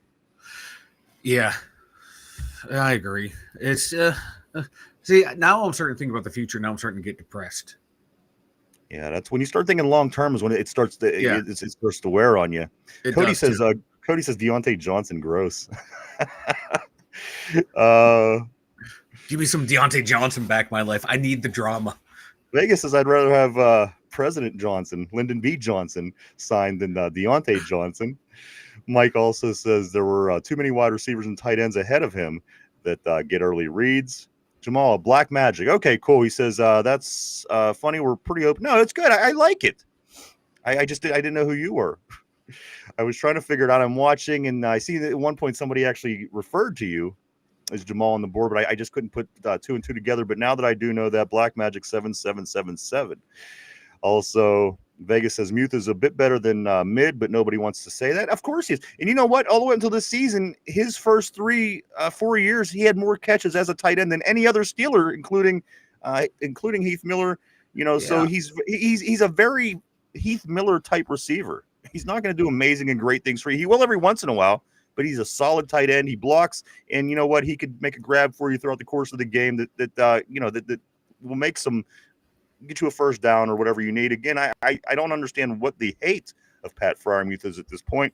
I just don't think that he's a big playmaker, but he's a solid football player who can get the job done regularly, and that's something that you need. Yeah, he's solid. I thought his career was going to be better than what was the way it started, but yeah, he's not a top 15 tight end in the NFL, but he's a serviceable tight end. I mean, he doesn't have that size like the great tight ends have, like the Kelce's, but for what he is, I mean, he's solid and he's been solid. And again, for what a Pittsburgh tight end generally is, he is a Pittsburgh tight end.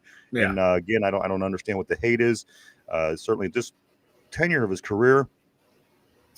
Mark Malone, Skull Dirt is going to turn it in. Vegas says Kebab is the only person that wears all black and doesn't look slimmer. Aaron, hey, what's up, Aaron? Aaron, always great to see you on the Terrible Board. He says, here we go, Steelers. Tortilla says Drew Alar sounds like a Brown already.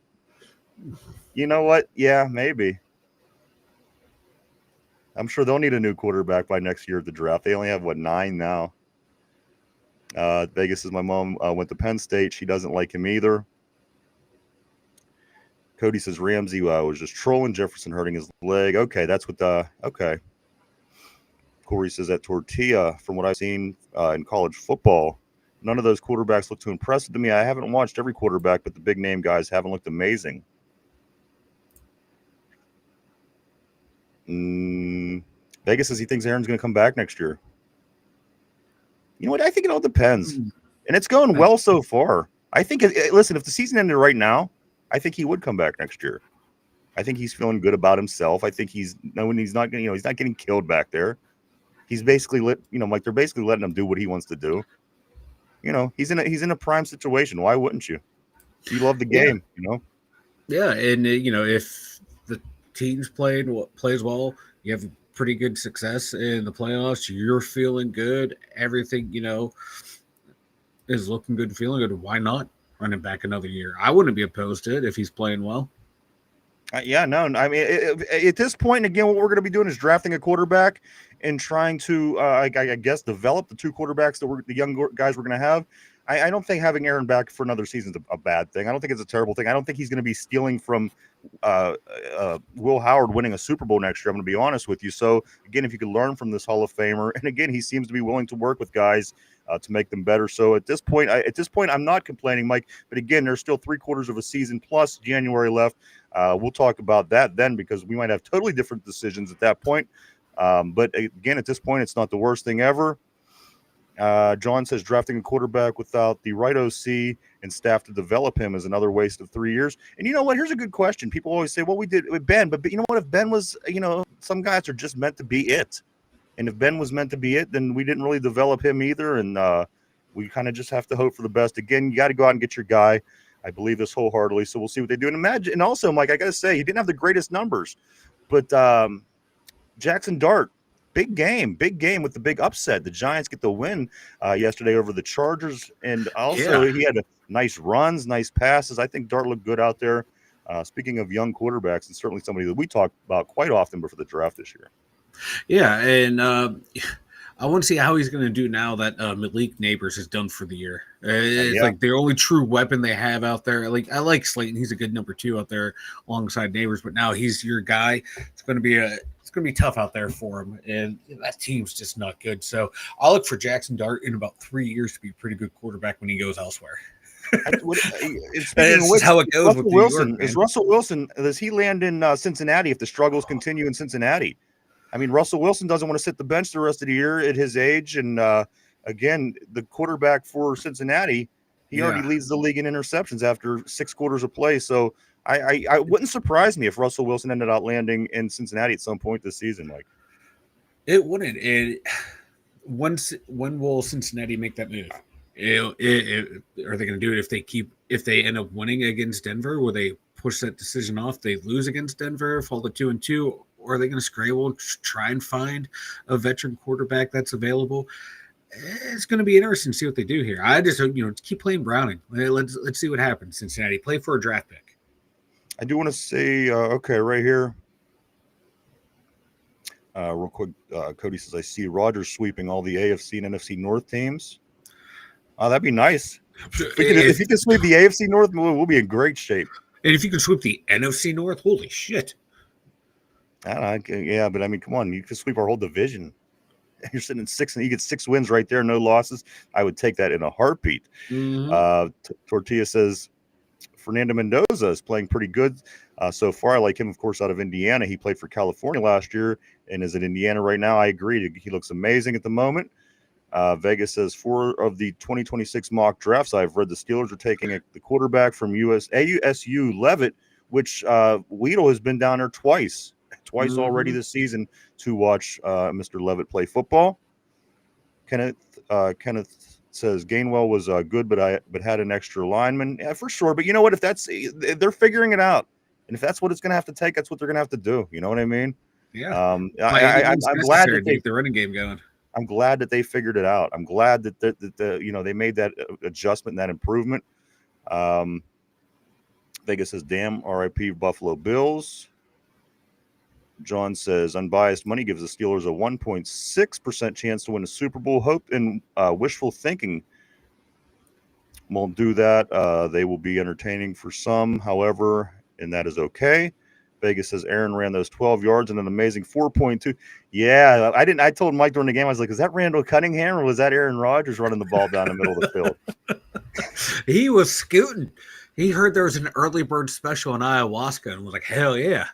Got my art card ready and everything. It was. He's lucky Broderick Jones was there to bail him out, though. Yeah. Fans could have their own idea for team success. Absolutely. Tortilla says we can get lucky in the playoffs and face teams like the Colts or Chargers and advance that way. Our problem mostly is facing Josh Allen, Mahomes, and Lamar in the playoffs. Mark Malone says, yeah, man, Benton was on a tear. He was. That was his best game yet. No two ways about it. Mike, let's get to some numbers and such, and we will get back to the board in just a moment because we do have a lot of things that we're going to get into and talk about today. Let's see. Some of my favorite plays of the game, Mike, were, of course, Peyton Wilson running down Jordan Addison down the sideline. That was, it didn't ultimately – it took another minute off the game clock, which was huge. You know what I mean? So that was big. What else? What else did we like? I like the fact that Benton was finishing plays. Mike, I think he had 2 sacks or 1.5 sacks. Elliott with his interception on his first game back early in the game. The run blocking, of course, I have in my notes of things that I was impressed with. Gainwell is just overall in performance. And then also Metcalf looking good, Mike, on his 80-yard run to the end zone after catching the pass from Aaron Rodgers. Some of my specific highlights of the game. This was the way that the total numbers were against each other.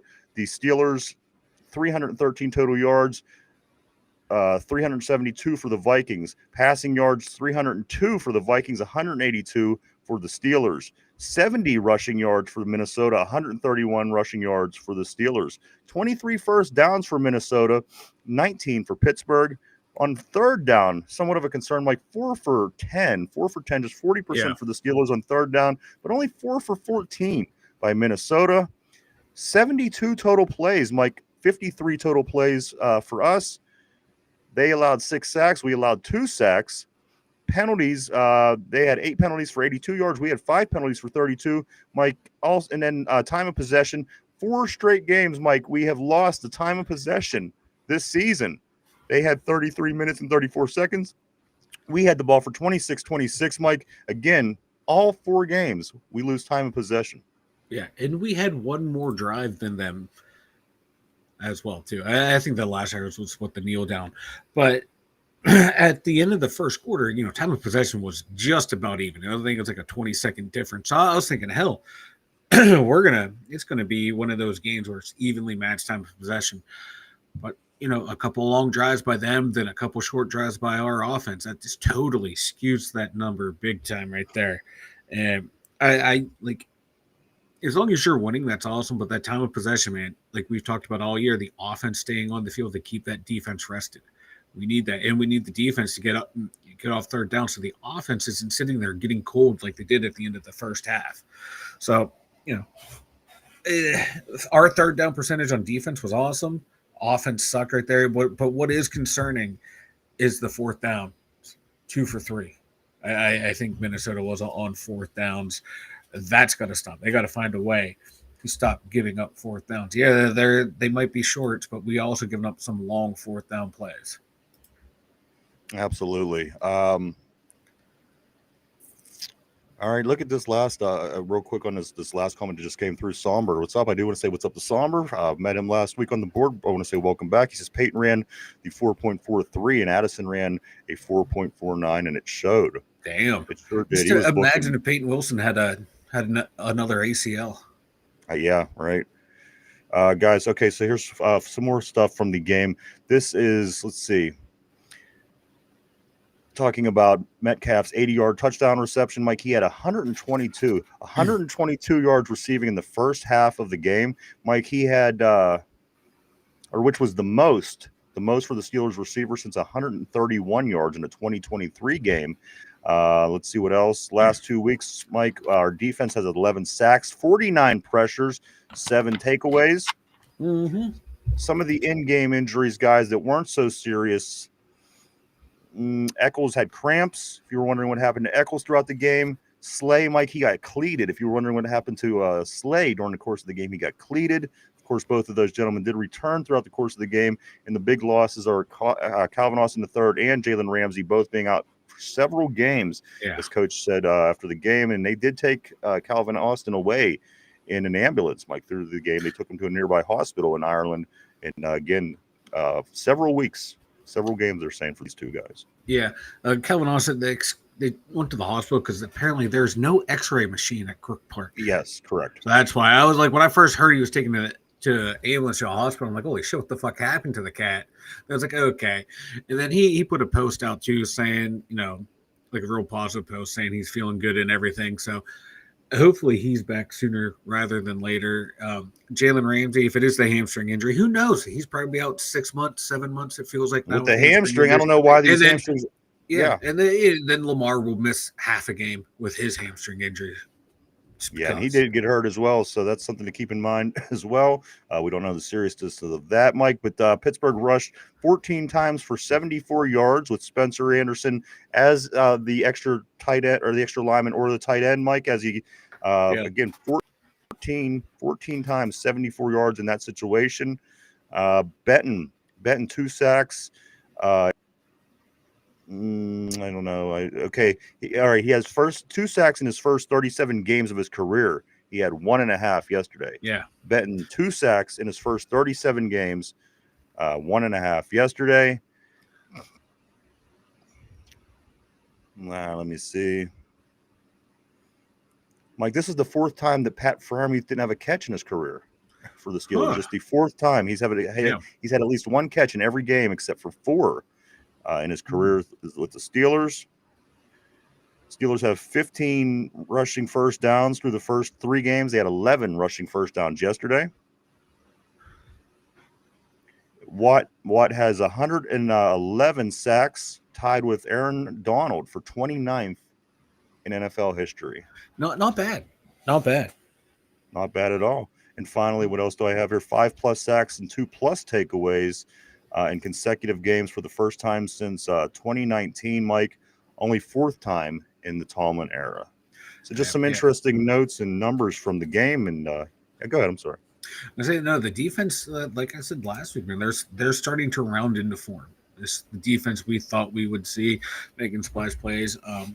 Wish they weren't giving up as much points as they were, but hey, They're giving up 3 less, 1 less than the other team. I'll take it, but they're starting to play better and better. And I have a feeling that scoring defensive average in the next couple of weeks is going to drop down. I don't see Cleveland scoring on us a whole lot. I don't see Browning putting up numbers on us against Cincinnati's, especially if the way we keep playing up front.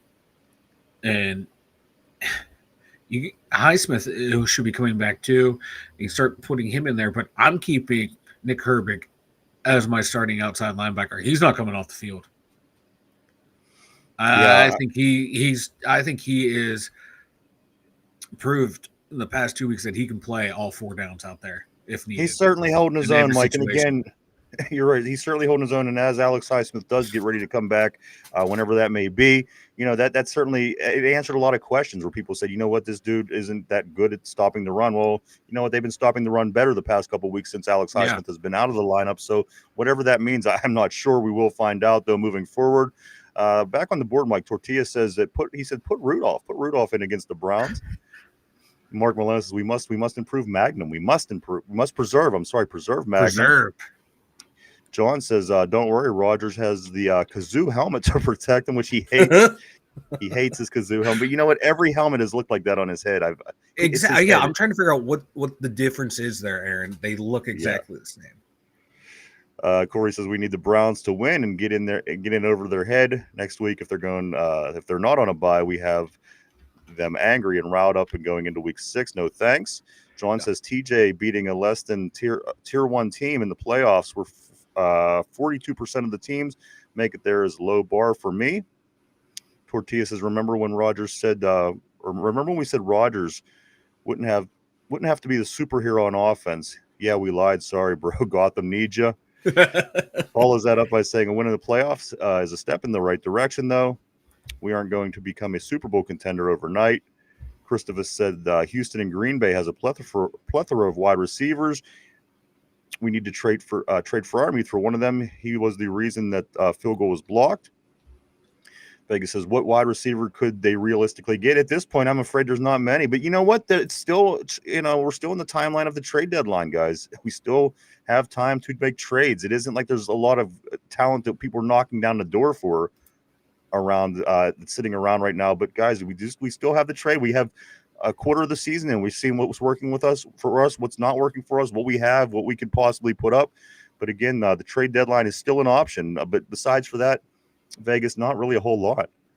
John says Rodgers' play is why they are 3-1. He might not be mobile. He still can push the clutch when necessary. And it's the mind. There's sometimes where he just knows where he's going to go. He doesn't stare the receiver down when he knows where he's going to go. He just does a lot of those things well because he's had a great career. He is a Hall of Famer. And I do trust that more than anything that we've had over the past 5 seasons for sure. Christopher is saying Romeo Doubs, of course. That was somebody we brought up in the preseason, Mike, in the off season. Thank you, Jamal. Greatly appreciated, my friend. Always give you a like there. Kenneth says, I think we move on if we have a decent year. Corey says Christopher, Muth, and Highsmith should definitely be trade candidates for a wide receiver 2 and a cornerback or another offensive lineman. Vegas says they have the NFC South and the AFC South on the schedule next year, too. I like that. I like them South divisions, man. They're terrible. Ugh. Somber says, who's going to be available for rental if Rodgers retires? Probably Mason Rudolph. I mean, Jameis Winston, baby. Wouldn't Rudolph be? I don't know. I mean, is that going to be the direction they go? I would think they're probably going to try Rudolph Howard and a rookie. There you go. That's what I would think. Tortilla says it's weird because sometimes Rodgers addresses questions about the next year with we, and then when asked about his helmet, he said one last time. So I don't think Rodgers even knows if he's playing another year. Cody says, I'd rather trade up for Jeremiah Smith than a quarterback. The old dude out of Ohio State. I don't think he's not draft eligible until next year. Okay. Mark Malone says, Rodgers isn't a gay boy that just spouts BS. He said he's done. He's done. Vegas says Smith can't come out until 27. Somber says Steelers haven't drafted a wide receiver in the first round since Antonio Holmes. And you remember whenever he did, I think Coach Cowher called him San Antonio. Holmes the first time. Cody says he was a freshman last year. Tortilla, Cincinnati has a better chance with Winston. Russ is done. John, how many teams can Russell Wilson fool? He is done. But you know what? They're in bad situation because that dude already has more interceptions, I think, than Russell had. I don't remember what Russell Wilson had last year as far as interceptions, Mike, but this guy already leads the NFL after just 6 quarters. You know, at some point you got to just say anything would be better than what we have, right? Yeah. Anything would be better for them. I can see Cincinnati doing something stupid like that, though. Yeah, me too. Somber says, yes, Jeremiah Smith and Ryan Williams are both sophomores. Jamal says, shit, if we need an extra lineman on every play, let's run it. Spencer Anderson did ball out. Vegas said Brojo made his best play as a Steeler player on that play too. Fumble recovery and then struck the defensive lineman. Jamal said Peyton Wilson chase down was my favorite play of the game. And you know what? I was so surprised. Again, Mike, it reminded me of Poopanu back in 94, 95. Just seeing him wide open down that sideline. I took me back. And Greg Poopanu did it twice in that AFC championship. And that stupid coconut celebration afterwards every time. When you just shit if Jordan Addison would have got up and did the coconut celebration out of nowhere. I would have thrown the TV out of the studio. Vegas says, why don't any pro teams have pride stickers like Ohio State and Florida State? I love those. They make the helmets look cool. I hate those little stickers. I'm not sure. I want to rip off the little Buckeye leaf and shove it down their throats. I hate Ohio State. Sommer said Peyton ran 4.43 and Addison ran 4.49. It showed. Tortilla, when Elliott did the jig, I was hyped. Yeah, Mike, you did. You liked that jig too. I did too. I was hyped for that. Mike was doing the jig. I was too. I couldn't get my knees up as high as Deshaun Elliott. He might be a better athlete than me. Vegas says too much Guinness will make you cramp. Cody says I've changed my opinions on everything. I'd rather have an offensive playmaker than a quarterback. Corey says I swear if we don't trade for a wide receiver 2 by the end of the day, then there's no sense of urgency. Someone has to get caught up quickly to avoid lapses in the game plan. Somber, they definitely need to look into their strength and conditioning program. The soft tissue injuries are wild. I don't remember it ever being like this. I don't remember it ever being like this with these soft tissue injuries and the hamstring injuries that last a month. I don't know what's going on, guys. Tortilla says Miller light skin will be fine. Mr. Miller pale face, he'll be fine.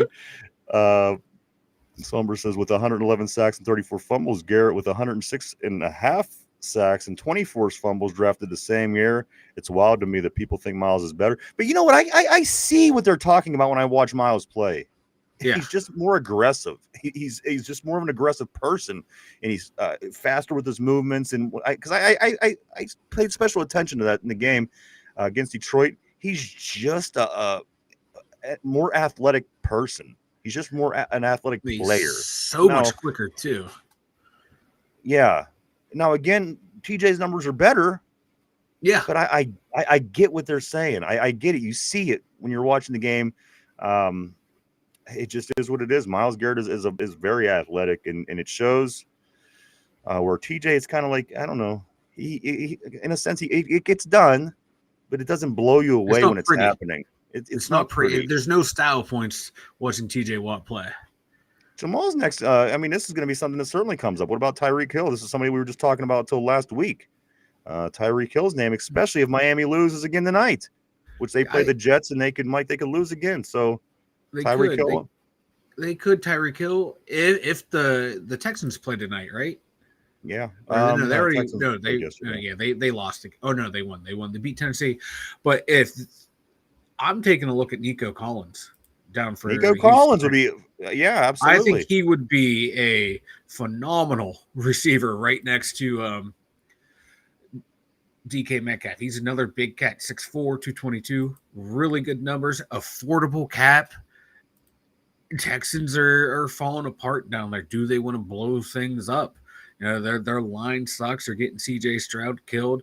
Yeah, Nico Collins is your best offensive weapon outside of Stroud, but dangle a third round pick in front of you, they might dance at that. But like Nico Collins would be a receiver I would go after.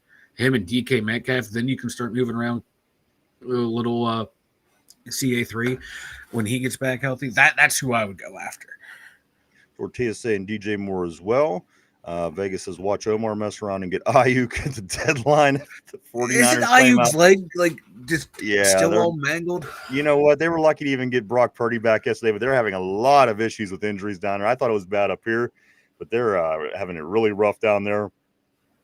Tortilla says, we'll have Rudolph versus Thompson versus Howard with our first pick up on the bench. Jamal says, let's get Jameis and get rid of Mason, save some money. Vegas says Russ had 5 interceptions. So that's already what Browning is doing just after 6 quarters in Cincinnati. Tortilla says Russ may not throw interceptions, but like 30 fans are leaving with the game ball. He's like Oprah back there. You get a game ball. You get a game ball. Somber says they have very similar contracts. Jamal, 2 years, $8 million. Tortilla says, I like Winston. I almost wanted us to sign Jameis and Tank this year. Winston, I like him too. I mean, he could be fun. He could be exciting. And again, I'm not against Jameis Winston. Let's see. Cody said, haha, that was the first time Broderick Jones ever trucked a defensive lineman. Vegas says Penn State can have a lion head or a paw like Clemson. There you go. Like a little lion paws, knit me lion paws. Well, like my thing is like with those stickers, like, oh, you get them for a good play, but they never take them off when you do something stupid. No, of course not. Drew Aller get all of his scraped off after every fucking quarter. Tortilla Gainwell looked like the only player who wasn't slipping on the field. DK can fly, so he doesn't count. Follows it up by saying, at Cody, get a good quarterback. I didn't want to fully tank, but I knew we weren't winning this if we signed Winston. I just want Winston on my team. He's the funniest dude I've ever seen. Somber said, how about Nick Harbor from South Carolina, 6'5", track star. Boy, that dude's a beast. That's comparable to like DK Metcalf size, man. Yeah. You know what? I'm going to get into that shortly, Cody. Yes, Skylar Thompson did get robbed. Vegas says great effort by Little Austin downfield blocking allowed DK to score. Absolutely. Jamal says, what's up with Skylar? Why haven't we heard so much about it? Somber says Steelers sent scouts to see Sellers in Harbor, so there's interest. Absolutely. I think Lenora Sellers was definitely somebody that we've been keeping an eye on early as well. So far, he looks good too. But you know what? Again, there's a lot of college football season left to go. So we're going to continue to keep our eyes on those guys. And then Vegas says maybe they hold your bad plays against your future sticker gains. Maybe, Mike. Maybe that's what it is. They just don't give you as many stickers down the road. Whenever you think you should get stickers, I don't know what the hell's going on with the stickers. Somber says I thought they were holding Skylar for trade bait, but it's looking grim. Christopher said static stretching during pregame warm-ups is the reason for the hamstring injuries. They need to do the ballistic stretching pregame and on the sideline instead of just standing around. And then also Cody says Skylar Thompson has blown up my social media for the 4-string guy. So guys, we do got to, Mike, we are going to get into some grades for the day. I do want to also say this, Mike. You know what? I'm going to save that till the end. Let me just get into a couple more things, and we are going to start getting ready to round third and hit the grades for the week. Mike, this is some things that I do, a couple more notes that I do have. Let's go right here. The Steelers, Mike, that was the biggest home crowd. That was the biggest home crowd in Steelers history, Mike. Of course, it wasn't a home game. It was played in a whole different country, but it was a home game. It was a home crowd, Mike. There was 74,512 people. Biggest home crowd in franchise history for the Steelers. And it did feel like a home game, too. It sure did. Absolutely, man. They were really up. You know, they had the terrible towels. And at one point near the end of the game, Mike, I didn't see anybody that wasn't a Steeler fan in the crowd. They must have all gone. And it did. It looked like a Steeler home game. And I got to be honest, it was probably as many Steeler fans that were there that are at Acrisure Stadium at any given home game, Mike. Again, 75,000. And it looked like we at least had at least 70% of the fans were Steeler fans. So I'd say it was roughly right around an Acrisure Stadium size. Steeler fan base. Like the Steelers, they as far as sporting news goes, sporting news power rankings, they bumped the Steelers up to number 9. Number 9, Mike. The Steelers are in the top 10. Your Pittsburgh Steelers are in the top 10. According to the sporting news, of course, there's going to be 10 different power polls to come out today, power rankings. You can keep up with what's going on with each of them. But again, guys, what we have going on right now, your Pittsburgh Steelers moved up to number 9 as far as the sporting news power rankings go. And finally, Mike, before we do get into our grades for the week, Bad Bunny is our halftime show. I don't even know what a Bad Bunny is. I'm going to be honest. I'm not talking shit. I'm not saying it should be these guys. It should be this person. This is not who I like. I want somebody I like. It literally is somebody I don't know what a Bad Bunny is. Is this a guy? Is it a girl? What is a Bad Bunny? Mike, please. Bad Bunny he's a guy, and the only Bad Bunny is a guy. And I saw him wrestle. He's a wrestler? WWE. He did brought in as a celebrity performer, and he did really well. That's the only thing I know about him. Bad Bunny. So there you go, guys. If you're excited about Bad Bunny, he will be the halftime show. Bad Bunny. Mike, let's get into some grades for the week as we do every week after the games. Let's start the quarterback position. It is going to be like your school grades: A, B, C, D, and F. Mike, let's start with the quarterback position. Aaron Rodgers, I guess that's all we have to go by. Aaron Rodgers, what do you give this veteran, I guess you could call him, for his game yesterday where he did have, he went 18 for 22, 200 yards, 1 touchdown. I'm giving Aaron Rodgers an A. You're giving him an A? I'm giving him an A. We won overseas. I'm giving him an A. All right. Hey, look at this. Inflated grades this week, boys. Hold on, I want to stop you for a second because young Hot Wang on the board is asking what a Yinzer is. It is it's slang. It's the way people talk in Western Pennsylvania. And I'm going to give you an example, Wang. You ready?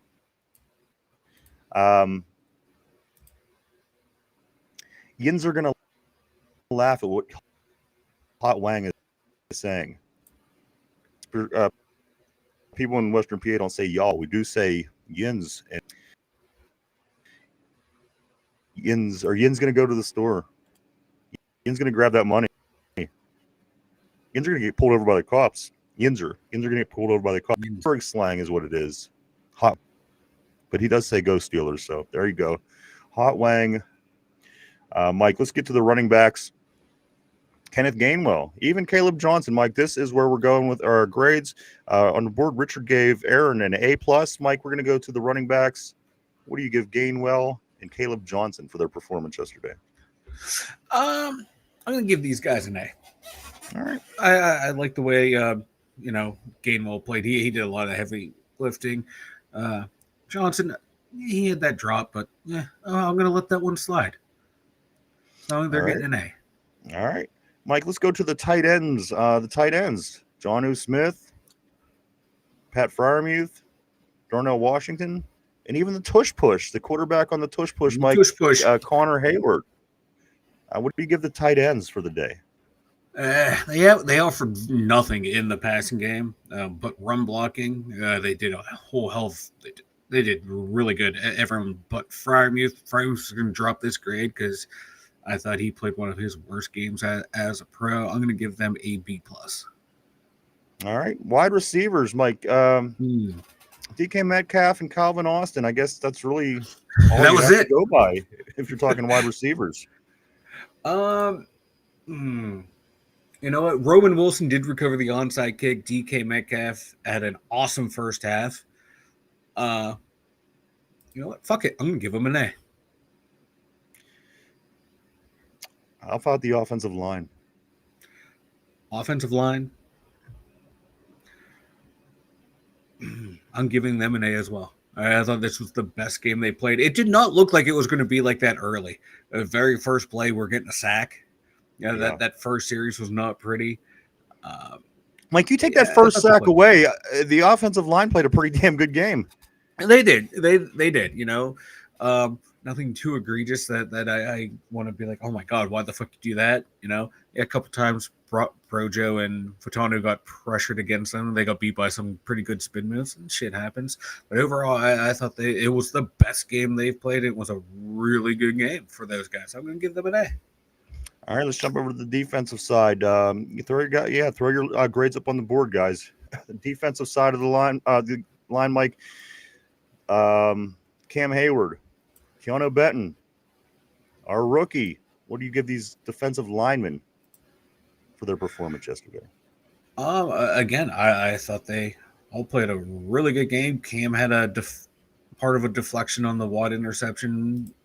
So did Harmon for the Deshaun Elliott one. We held them to 70 yards, helped get 6 sacks. I'm giving them an A. All right, let's drop back to the linebacking core, Mike. I think the linebackers improved. The inside linebackers certainly stopping the run a lot better. We're talking about Queen. We're talking about Wilson early on, even Cole Holcomb, Mike.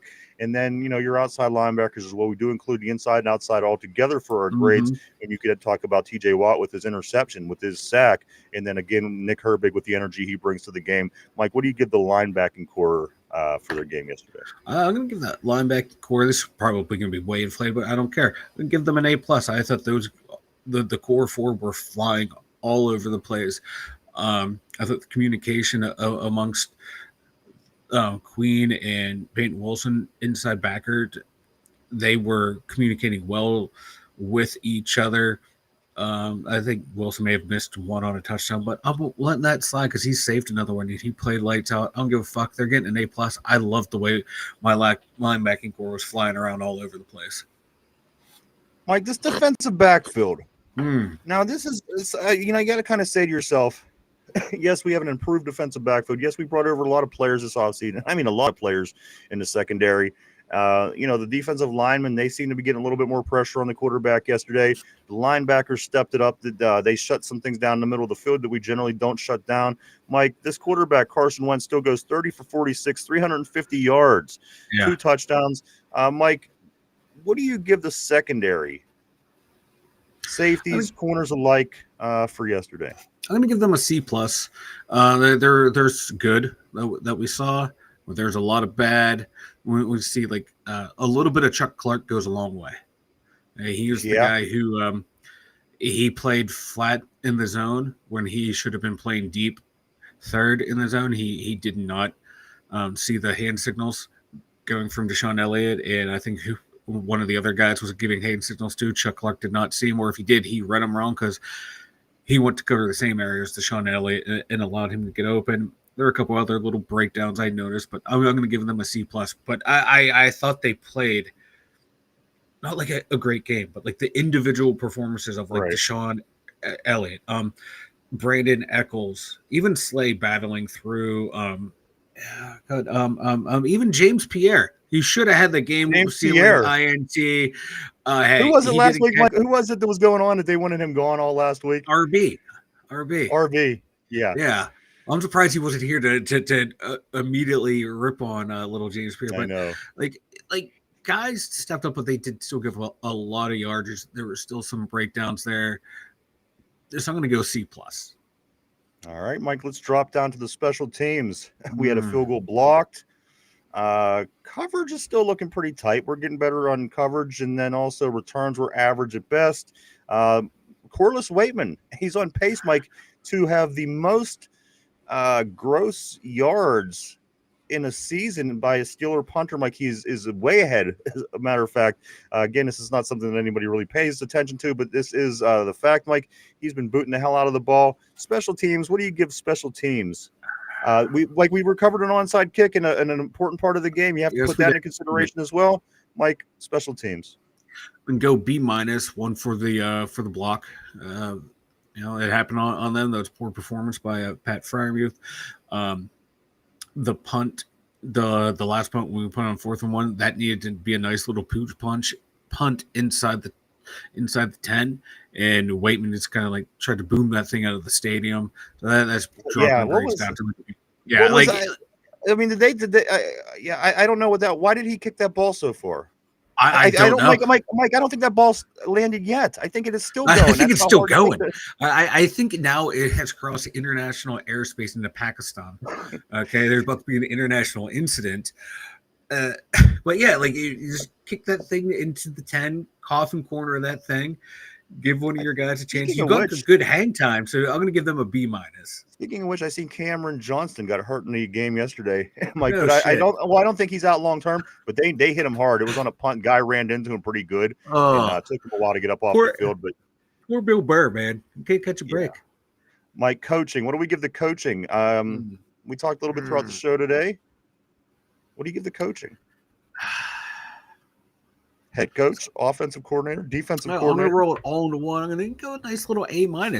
I heard nothing all week about, or I've heard nothing but all week leading up to this game, what a defensive mastermind that Brian Flores is. And, oh, my God, how could we have let this guy leave the building? And I was very, very disappointed in that defense and even that defensive scheme that was supposed to confuse everyone. How are we going to do anything? We outcoached Arthur Smith, outcoached him. This Kevin O'Connell offense that we just saw, light up the league, it really didn't impress me that much. It was like two boneheaded miscommunications plays that allowed them to score 2 touchdowns. So, no, I thought we outcoached them, and I thought Minnesota's coaching was very underwhelming. And finally, Mike, overall, what do you give the Pittsburgh Steelers for their performance yesterday? Yeah. All things considered, how do you? Yes, you're going to feel good overall, but again, zoom out a little bit. And how do you feel just overall about this football team, Mike? What's your grade overall? Overall, I'm giving them an A-. I saw a lot that was a lot of positive from not only from last week to this week. We saw the defense keep their performance going over. We saw a lot of guys improve from week 1 to now that we were ready to leave for dead, like Broderick Jones, Keanu Benton, and seen some of the younger guys play better and better. Some of these depth guys like Brandon Eccles playing better and better, giving me more confidence to where, okay, if we don't have Jalen Ramsey for about 2 games, get Porter back, I'm kind of comfortable. I'm liking what I'm seeing from the safeties outside of Chuck Clark. I want to see more Jabril Peppers in there, but I'm giving the performance an A-, and I'm having confidence that the way they are playing, if they keep progressing the way they are, we will be able to hang with some of the better teams in the league, because Baltimore is looking like shit right now, and Buffalo might be the cream of the crop right now, but how creamy is that crop? Because they were struggling late against the New Orleans Saints. So, yeah. Yeah, I know. Mike, they scored 30 They still won. points. They still ran away at the end. Mike, they scored 30 points in their first 4 games, 30 points plus. That's always a good sign. That's a good team. Not many teams score 30 points in the first 4 games of a football season. So say what you will about that, Mike. Let's go through the scores real quick throughout the weekend of week 4. Of course, we still have more tonight with Monday Night Football. The week started off on Thursday with the Seattle Seahawks win over the Arizona Cardinals. Mike, the Seahawks win that one 23-20. The Falcons 34, the Commanders 27. The Giants with a huge upset 21-18 over the Chargers. Right? The Texans 26. They shut out the Titans. These Titans are bad, Mike. I don't even know if I don't know if they're going to win this year. I got to be honest, Cam Ward didn't look bad out there, but it's just it's a bad team. You know what? Like you said, they're winless. And like Cam Ward said, if we're keeping it in a buck, we ass. I don't know if that's what you want to hear from your starting quarterback, but at least he's not living in.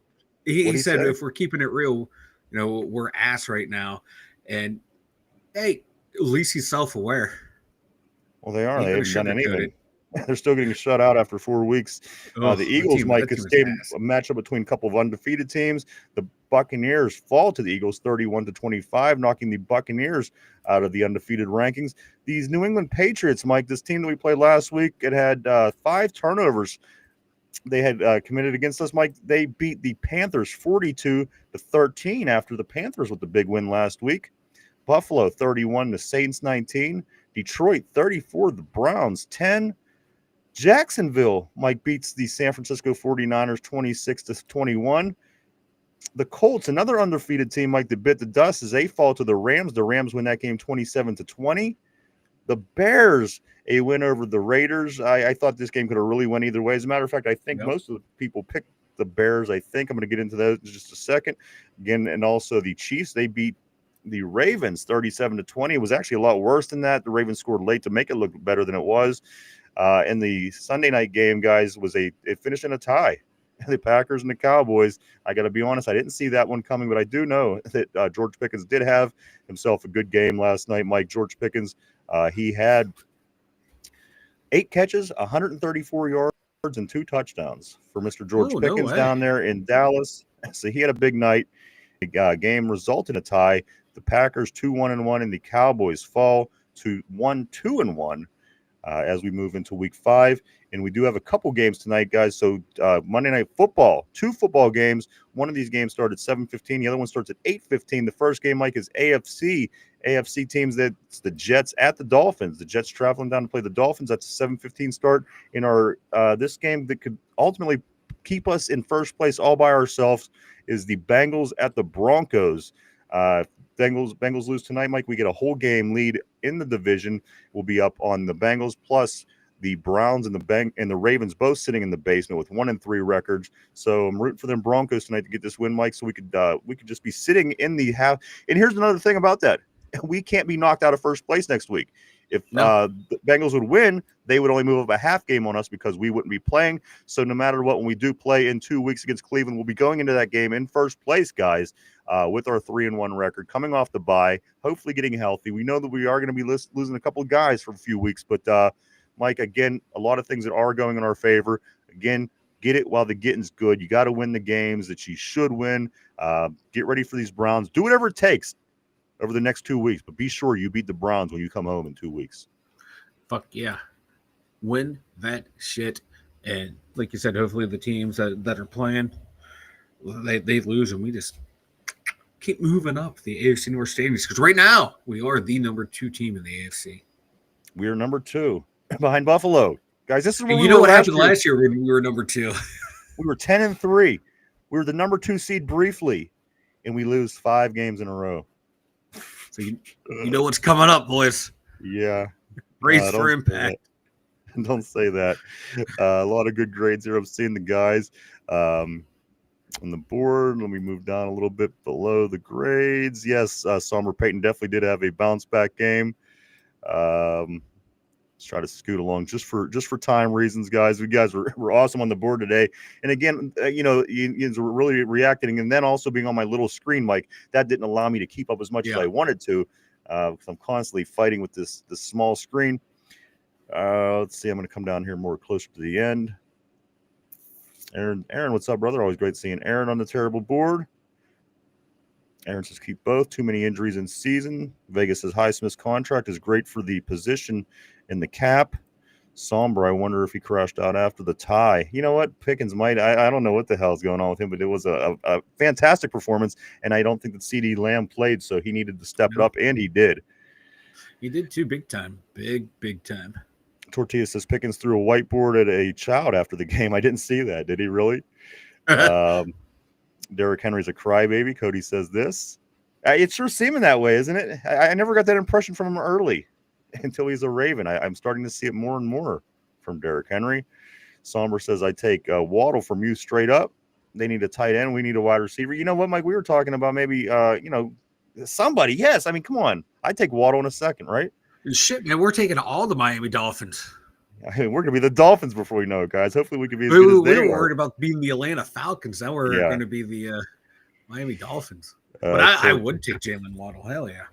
Ortiz says, hey, maybe we'll only lose 2 in a row. Mark Malone says we have 2 worthless quarterbacks this year. And Mark Malone also says we have Magnus Rudolph likely would have got us to the Super Bowl last year. I do also want to say this, guys. I'm going to pull it up real quick, as a matter of fact. We have 2 games left on the CBS Pick'em, guys, and everybody's doing pretty well. I got to be honest with you, Mike. It was a tougher week as we anticipated it. It wasn't as nobody really ran away with it.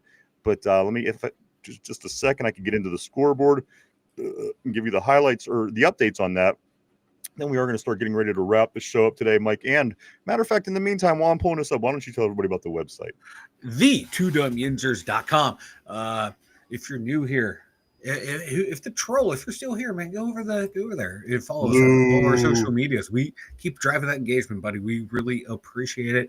But no, the2dumyinzers.com. We got the merch store there, all of our links. Got Vanilla Thunder's Dumb Thoughts. And as you can see, Vanilla Thunder's not here. Him and the dummy stuck in customs. Don't know what's happening, but the Dumb Thoughts will be up once Vanilla Thunder is back in country. So check it out at the2dumyinzers.com. This is what the results look like right now from the ABC Pick'em. Again, if you do want to join in this and pick these games every week with us here on the show, that's heavily involved. Mike will put the link up on the terrible board and go just right outside of here onto the Two Dum Yinzers page itself on YouTube, and click the link right at the top of the screen, guys, and you could take 30 seconds. It takes about 30 seconds to sign up. It's absolutely free. Mike, the results look like this from over the weekend. Vegas won 10 games. He won 10 out of the first 14 games. Cody, Derpy, and Phil, they all won 9. They all got 9 wins from over the weekend. RB, Richard, myself, and you, we all had 8 wins. Finch had 7, and Corey got 6 this week, guys. We still have 2 games tonight, though, so you can't go by what we have to this point, but this, Mike, is what the overall looks like at the moment. Vegas and RB at the very top, Mike, of the scoreboard. They both have 45 on the season, 45 games, right? 45 points, we'll call it. Yep. Richard has been at the top basically the whole time himself. He's at 44, just one behind on that. I have 42 next on the list. Finch is right behind me with 41. Cody has 40. Mike, you have 40. Derpy and Corey have 39, and Phil the Steel with 34. You got to be impressed with what Phil the Steel has been able to do, Mike. Of course, he missed the first week, and he's climbed himself back into it. And I've been saying the whole time he's probably going to lap Derpy for this before we know it. And I'm not going to change my mind on that. But that is what the scores look like at the time. Mike, we'll get into more as we do wrap up this week. Again, tonight, two Monday Night Football games, the Jets at the Dolphins, and again, like the Bengals at the Broncos. Any surprises in those 2 games tonight, Mike? Are you thinking anything? Who do you like in them 2 tonight? I like the Broncos, and who's the other game? Jets at Dolphins. Ooh, I'm taking the Jets. I think Miami, and I think they're done. I think it's collapsing in upon itself down there, like a dying star. Real quick, Mark Melendez, I searched for Discord, but I couldn't find it at Two Dum Yinzers. Mike, how would he find? Give me a minute here. I'll pop it up. Yeah, he'll pop up the link for you, and then you can click on that, Mark. Let's see. Corey says, "I'll gladly take the loser trophy this week. Our Steelers got the dub." You know what? It's bittersweet because I have the teams that I want to win, then I have the teams that I think are going to win, and then I have the teams that I know that the Steelers need to lose for us to be in a better position. So it's kind of difficult sometimes. I want to pick the teams that I want to win because of the Steelers, but a lot of times, or sometimes at least, you're picking teams that you kind of goes against that. So I totally get what you're saying. Corey says, "Careful, Mike. This is upset week. This could absolutely be an abysmal finish to the week." Vegas says, "I have Wilson and Dobbins in my fantasy. My opponent has Chase." Just trying to go real quick. Okay. Mike, let's Discord get into links in there. It's in the board? Yeah, I just threw it up. Okay. There you go, Mark. Just click on that, and that should be able to help you navigate right to it. Let's get to the question of the day, guys. It is trivia time. Mike, put on your thinking caps. Everybody on the board, everybody at home. Here we go. This is the question of the day. Your Pittsburgh Steelers are sitting in first place at the 4-game mark. They're heading into their bye week. Guys, how many times in the last 10 years has the Pittsburgh Steelers started 3-1? How many times in the last 10 years have the Pittsburgh Steelers started 3-1 as they are now this year included? 10 years, 3-1. How many times? Take a minute to think that over. We're live 5 days a week right here, Monday through Friday, 11 a.m. to 12 p.m. Eastern Standard Time every day right here on the Tube. The Tube. The Tube. All right, guys. Our Steelers are 3-1 going into the bye week. How many times in the past 10 years has our Pittsburgh Steelers started 3-1 to start a season? Tortilla's saying 4 on the board. Throw your guesses up there, guys. Mark Malone, yeah, no problem, dude. Just click on that and it should be able to get right to it. Sweet, a win is a win, fellas. Chill out, drink a cold beer, and as Mike is thinking, if you're going to grab a beer, you might as well grab a Duquesne Pilsner. They're very kind, and they do include us in a lot of their posts, their promotion posts. We do want to say thank you to our friends at Duquesne Pilsner right here in Pittsburgh, Mike. It is the finest beer made in town, and as they say right on the can, grab a Duke. Grab a Duke. All right, guys. Vegas is saying 3. Jamal is saying 3. Christophus is saying 5. Vegas is saying, I know for sure they didn't win in weeks 3 and 4 since 2000. Mike, question of the day. How many times have the Steelers started 3-1 in the past 10 years? I am going to go. Corey's saying 6. He said 1 year we started 0-3. In one or two, we were 2-2. And one was 4-0. Finchy says, boom, what's up, Finchy? How you doing? Nice to see you. It's always great to see you on a terrible board. Mike, a lot of different answers here. How many times do you think the Steelers started 3-1 over the past 10 years? I'm going to go with 3. 3? 3. All right. Is this your final answer? Final answer. All right. Let me lock you in. Lock it in.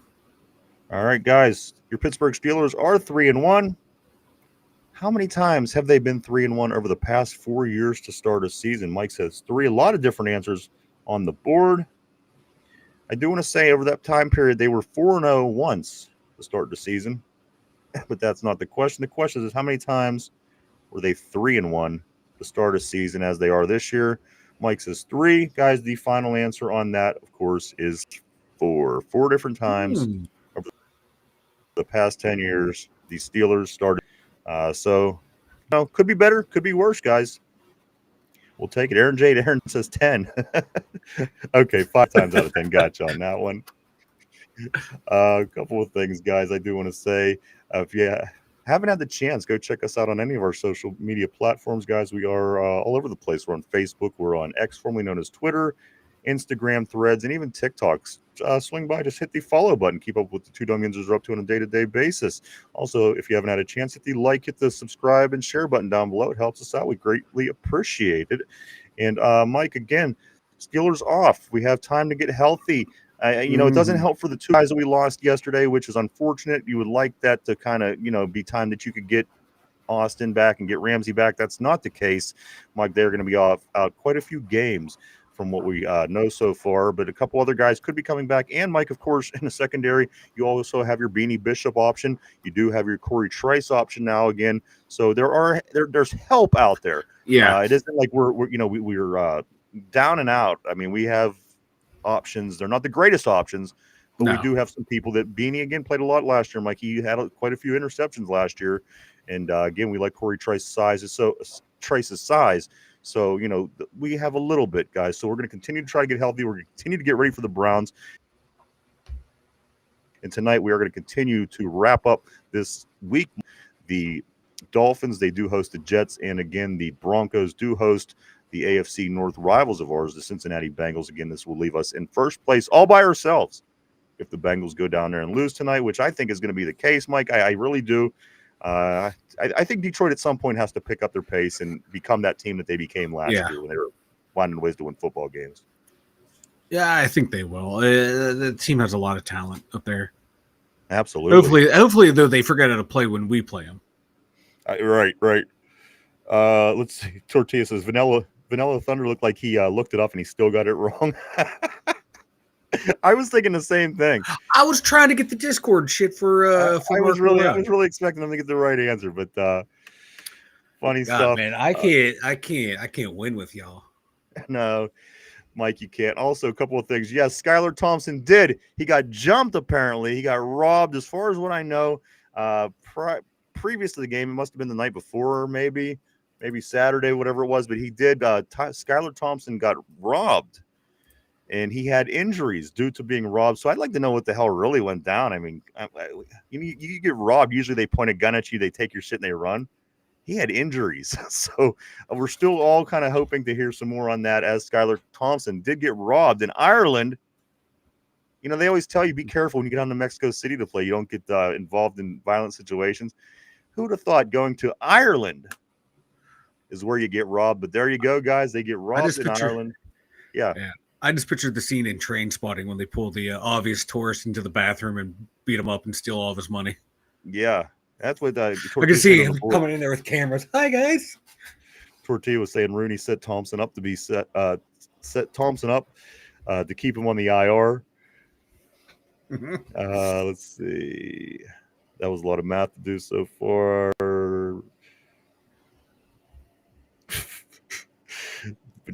Jamal says, I looked it up and still got it wrong, so you're not alone. Oh, yeah, brother. But great. Again, guys, I apologize. I hope that you were able to hear everything fine today. We are still having issues with our computers, Mike. But tonight, Monday Night Football, again, Steelers with the big win. They are in first place. They are 3-1. They are the number 2 seed currently in the NFL or in the AFC, Mike. But as we said last year, when they were sitting at 10-3 as the 2 seed, we would know how it went after that. So there's a lot of football left to be played, my friends. But we are going to get ready to wrap it up for the day. Mike, anything before we get ready to take off? I got nothing, man. I have nothing. Thank you all for coming in and dealing with us with our tech issues. But yeah, hell yeah, baby. I mean, you know, it seemed like everyone hung around enough to make me think that it was well enough to work. Yeah. But again, I think, guys, what's going to go on now, there's a couple of things that Mike has going on with his job tomorrow, and then with our computer issue. So I do believe that we're going to take the day off tomorrow. I'm going to try to continue to work on this in another day or two with us working on it, not getting results. It's time to be calling in the big guns and have somebody come in and, you know, at least look at it for us. And we're going to try to get everything fixed to where everything's back to normal. But I think Mike's going to, again, what is it tomorrow with your work or with yeah, I got to work. I got a work thing tomorrow. Yeah. So, guys, we will not be around tomorrow. So I do apologize about that. We'll be back on Wednesday at our regular time. But so I just wanted to throw that out there just to give everybody a heads up. But also, I do want to say enjoy the games tonight and keep up on the scores if you are participating. It's going to come down to the last couple of games, guys, as there are 2 games tonight. So we'll get back into that when we come back. But again, I don't think we are going to have a show tomorrow. If we pop up, hey, it's awesome. But if not, like I said, I'm going to probably have this computer torn apart. And Mike does have something going on with his work in the morning. Mike, you where's your camera? Who knows with this camera? Oh my God! Kind of issues. All kinds of issues. No one can win today. Anything before we wrap it up? I got nothing. All right, I got nothing. All right, everybody. There you go. You get this right here. This is the only thing that's working right now. It's the logo. Christopher actually cracks me up. He says, "Well, what is your regular time?"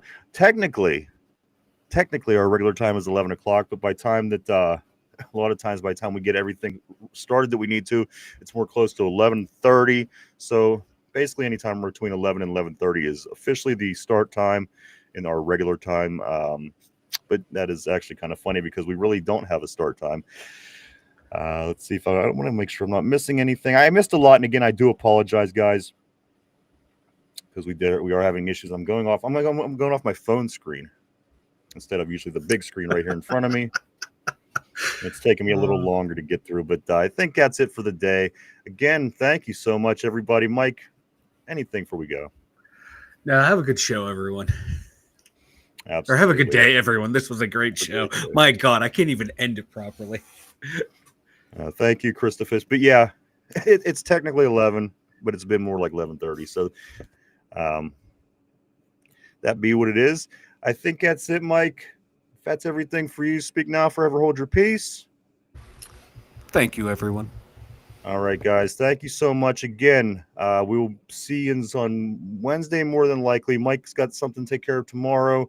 We probably won't be on tomorrow. And the only reason we're really doing this The only reason I'm making this decision is because it's a bye week. If this was football, we had a game this Sunday or this weekend, I'd certainly make it a point to make sure we were here every day. But since it is a bye week, we are going to take advantage. Mike's going to do what he has to do for work. Again, we're going to work on his computer, hopefully get everything up to date. But again, thank you so much. I want to say thank you to everybody for hanging out with us today. I want to say thank you to everybody on the board. You guys always keep things interesting here on the show, and everybody at home, whether you're on your phone, you got your earbuds in, you're at the gym, you're at school, you're in the car, wherever you may be.